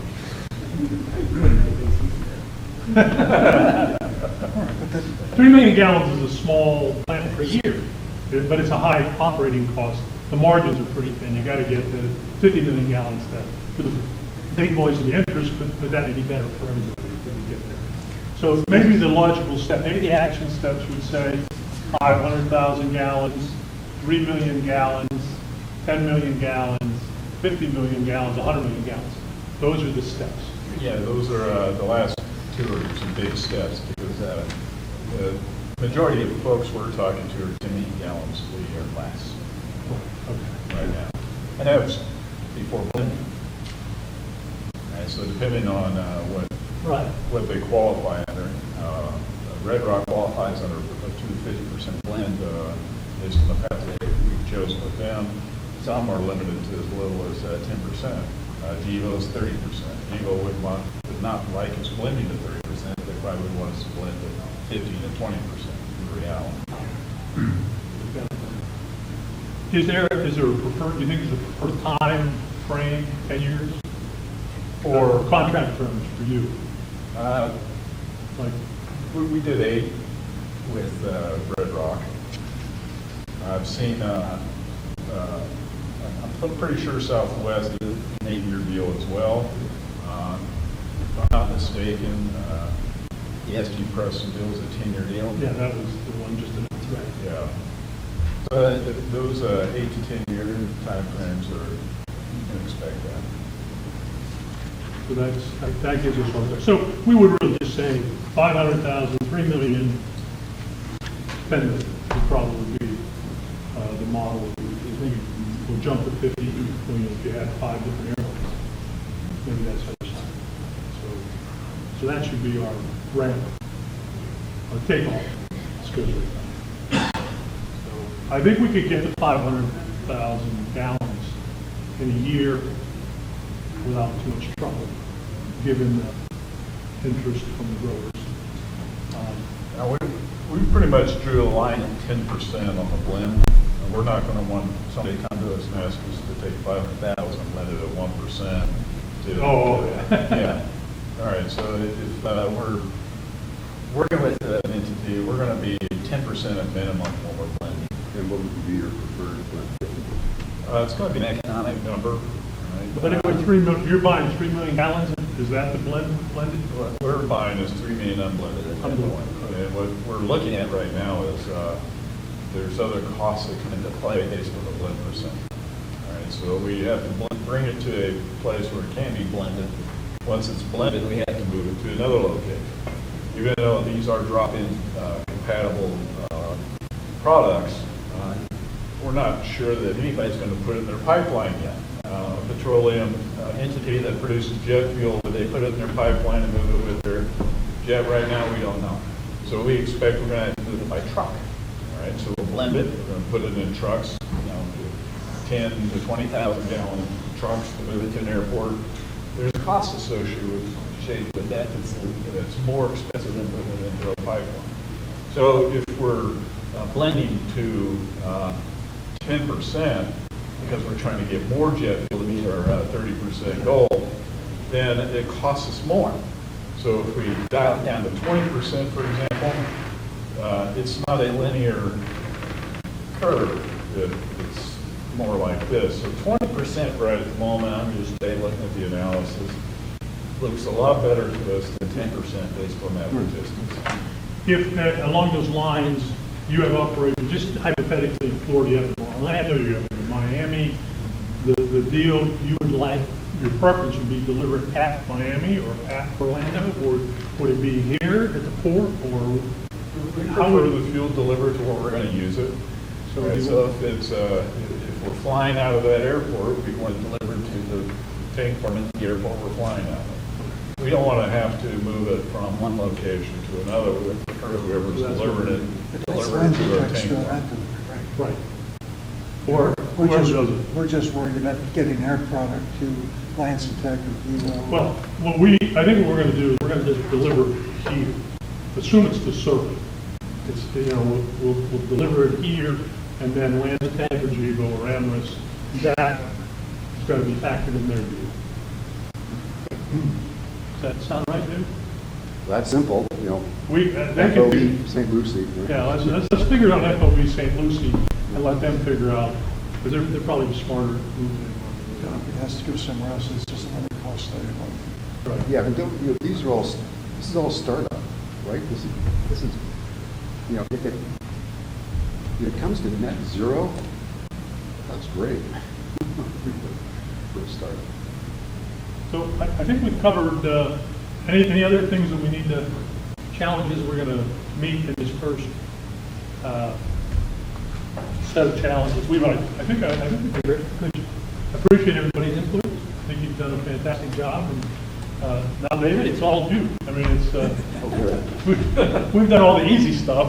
Now the hard stuff starts from there. Is there anything in these other policy and regulatory barriers that anyone wants to talk about? Sustainability, NGO validation, that we can add. So, well, the NGO,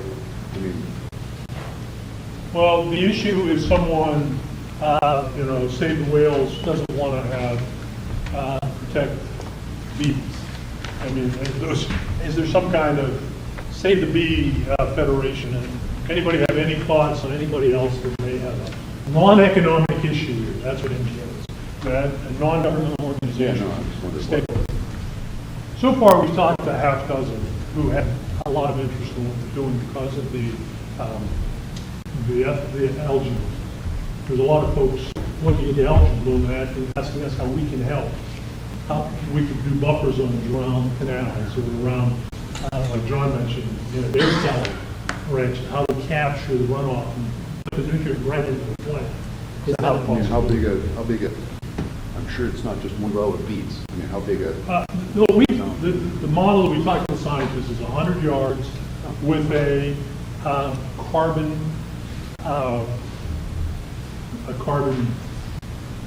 activated carbon ring, 6-inch mound between the runoff to slow the runoff down, and then have 100 yards of cover. Yeah, you're not trying to drive a big piece of equipment on something with this table. No. Out of somewhat of a fear of causing people to come and go after this is okay what I'm working on. And that is going to be called best pumping practices. best pumping practices, what we used to do when I was at the farm, is that we would have our suction point in our pump above the bottom of the ditch by about 3 feet. So that when we started sucking water out, we would start off fairly slow. We didn't want to suck every alligator out of the creek for miles around. So we would start off fairly slow, but within 5 or 10 minutes, we would be up to speed, and we would then suck the water down. But we wouldn't suck the bottom. So whatever material, fertilizer, herbicides, insecticides, silt, stay at the bottom. We had a gradall. I don't know if some of you know what a gradall is, but a gradall is a piece of equipment. Generally, it's used on the road. We had a gradall, and we would go into every one of our ditches periodically, and we'd clean that ditch, and we'd put that stuff back on the field. Now, I did it because I didn't want to double pay for fertilizer, but other people have different reasons. I'm tied into it too. So that's my reason. That's why I would do it. And that's a pumping practice that, as we start looking at it, doing those two things, is move the suction head up off the bottom about 3 feet, and not when you turn the pump on, don't turn it on full blast for a second, but sort of allow it to start moving water so that that water that moves doesn't cause enormous turbidity. So I'm pushing for that. I'm just starting, so it's not so possible. So intercepting excess nutrients is a big deal. Well, and that's one key step. Because they've been putting these nutrients in the canals and the lakes for the last 100 years. There's a lot of stuff that hasn't been graded all out. And so we want to find a way to get that back on top of the soil and reduce the cost of the weeds. So I think that's a great idea. And it will significantly reduce the needs for our storm treatment areas, because the waters in that will be going will be less contaminated. That's just if we do those types of things and buffers around golf courses, around nutrient sources, we can use that to reduce our costs. So I want to thank everybody. I mean, I think it was a lot of good work. So let's give ourselves a hand. So they're going to come back in here. It's 3. They're supposed to come back in here at 3 o'clock. So we have 15 minutes, and then we'll do a big wrap up. And Spike, if you'll give a report out, you and David will give a report out of the group. Nothing. No, just report out to the whole group and just kind of the action items we're going to take. And I thank everybody. Good job. Thanks, David. Great.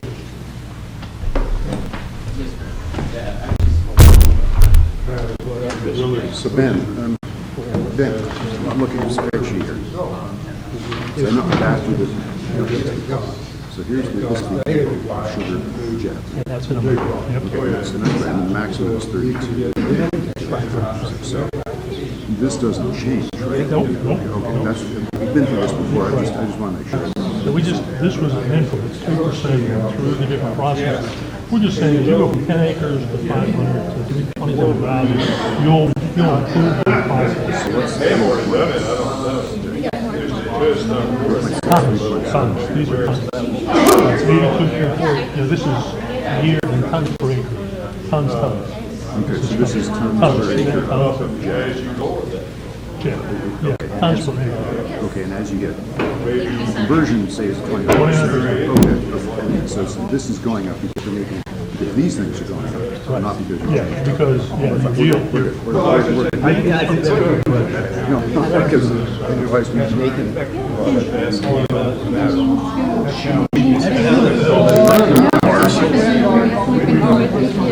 So, you know, we have been thinking, in our it goes right from July. I think they go from spring. So these two, the first piece is to July. The more you know about what's there, the better you know the there's a way. Certainly, we know what benefit is that.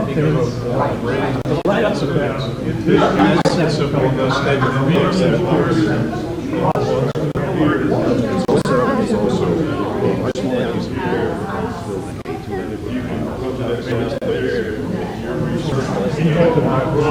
trying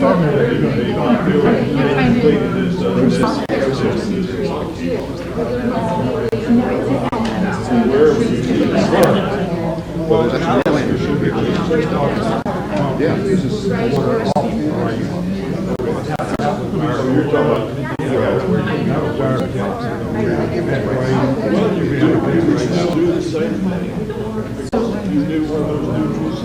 But long term, you don't have to do it.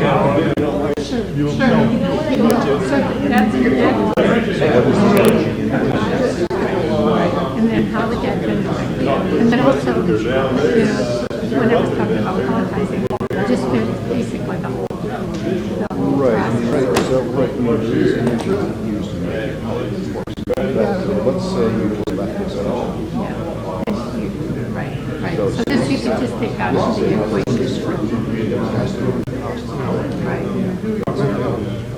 Right. And maybe how it could be. There's no energy. One could put in the petition. One could put in the petition. It's just being. This one even have to be. Is that right? But this There's an one. economic. Right. This is what this arrow is working. Sure, absolutely. Right. Whether this could, and perhaps this was going to be, but this would.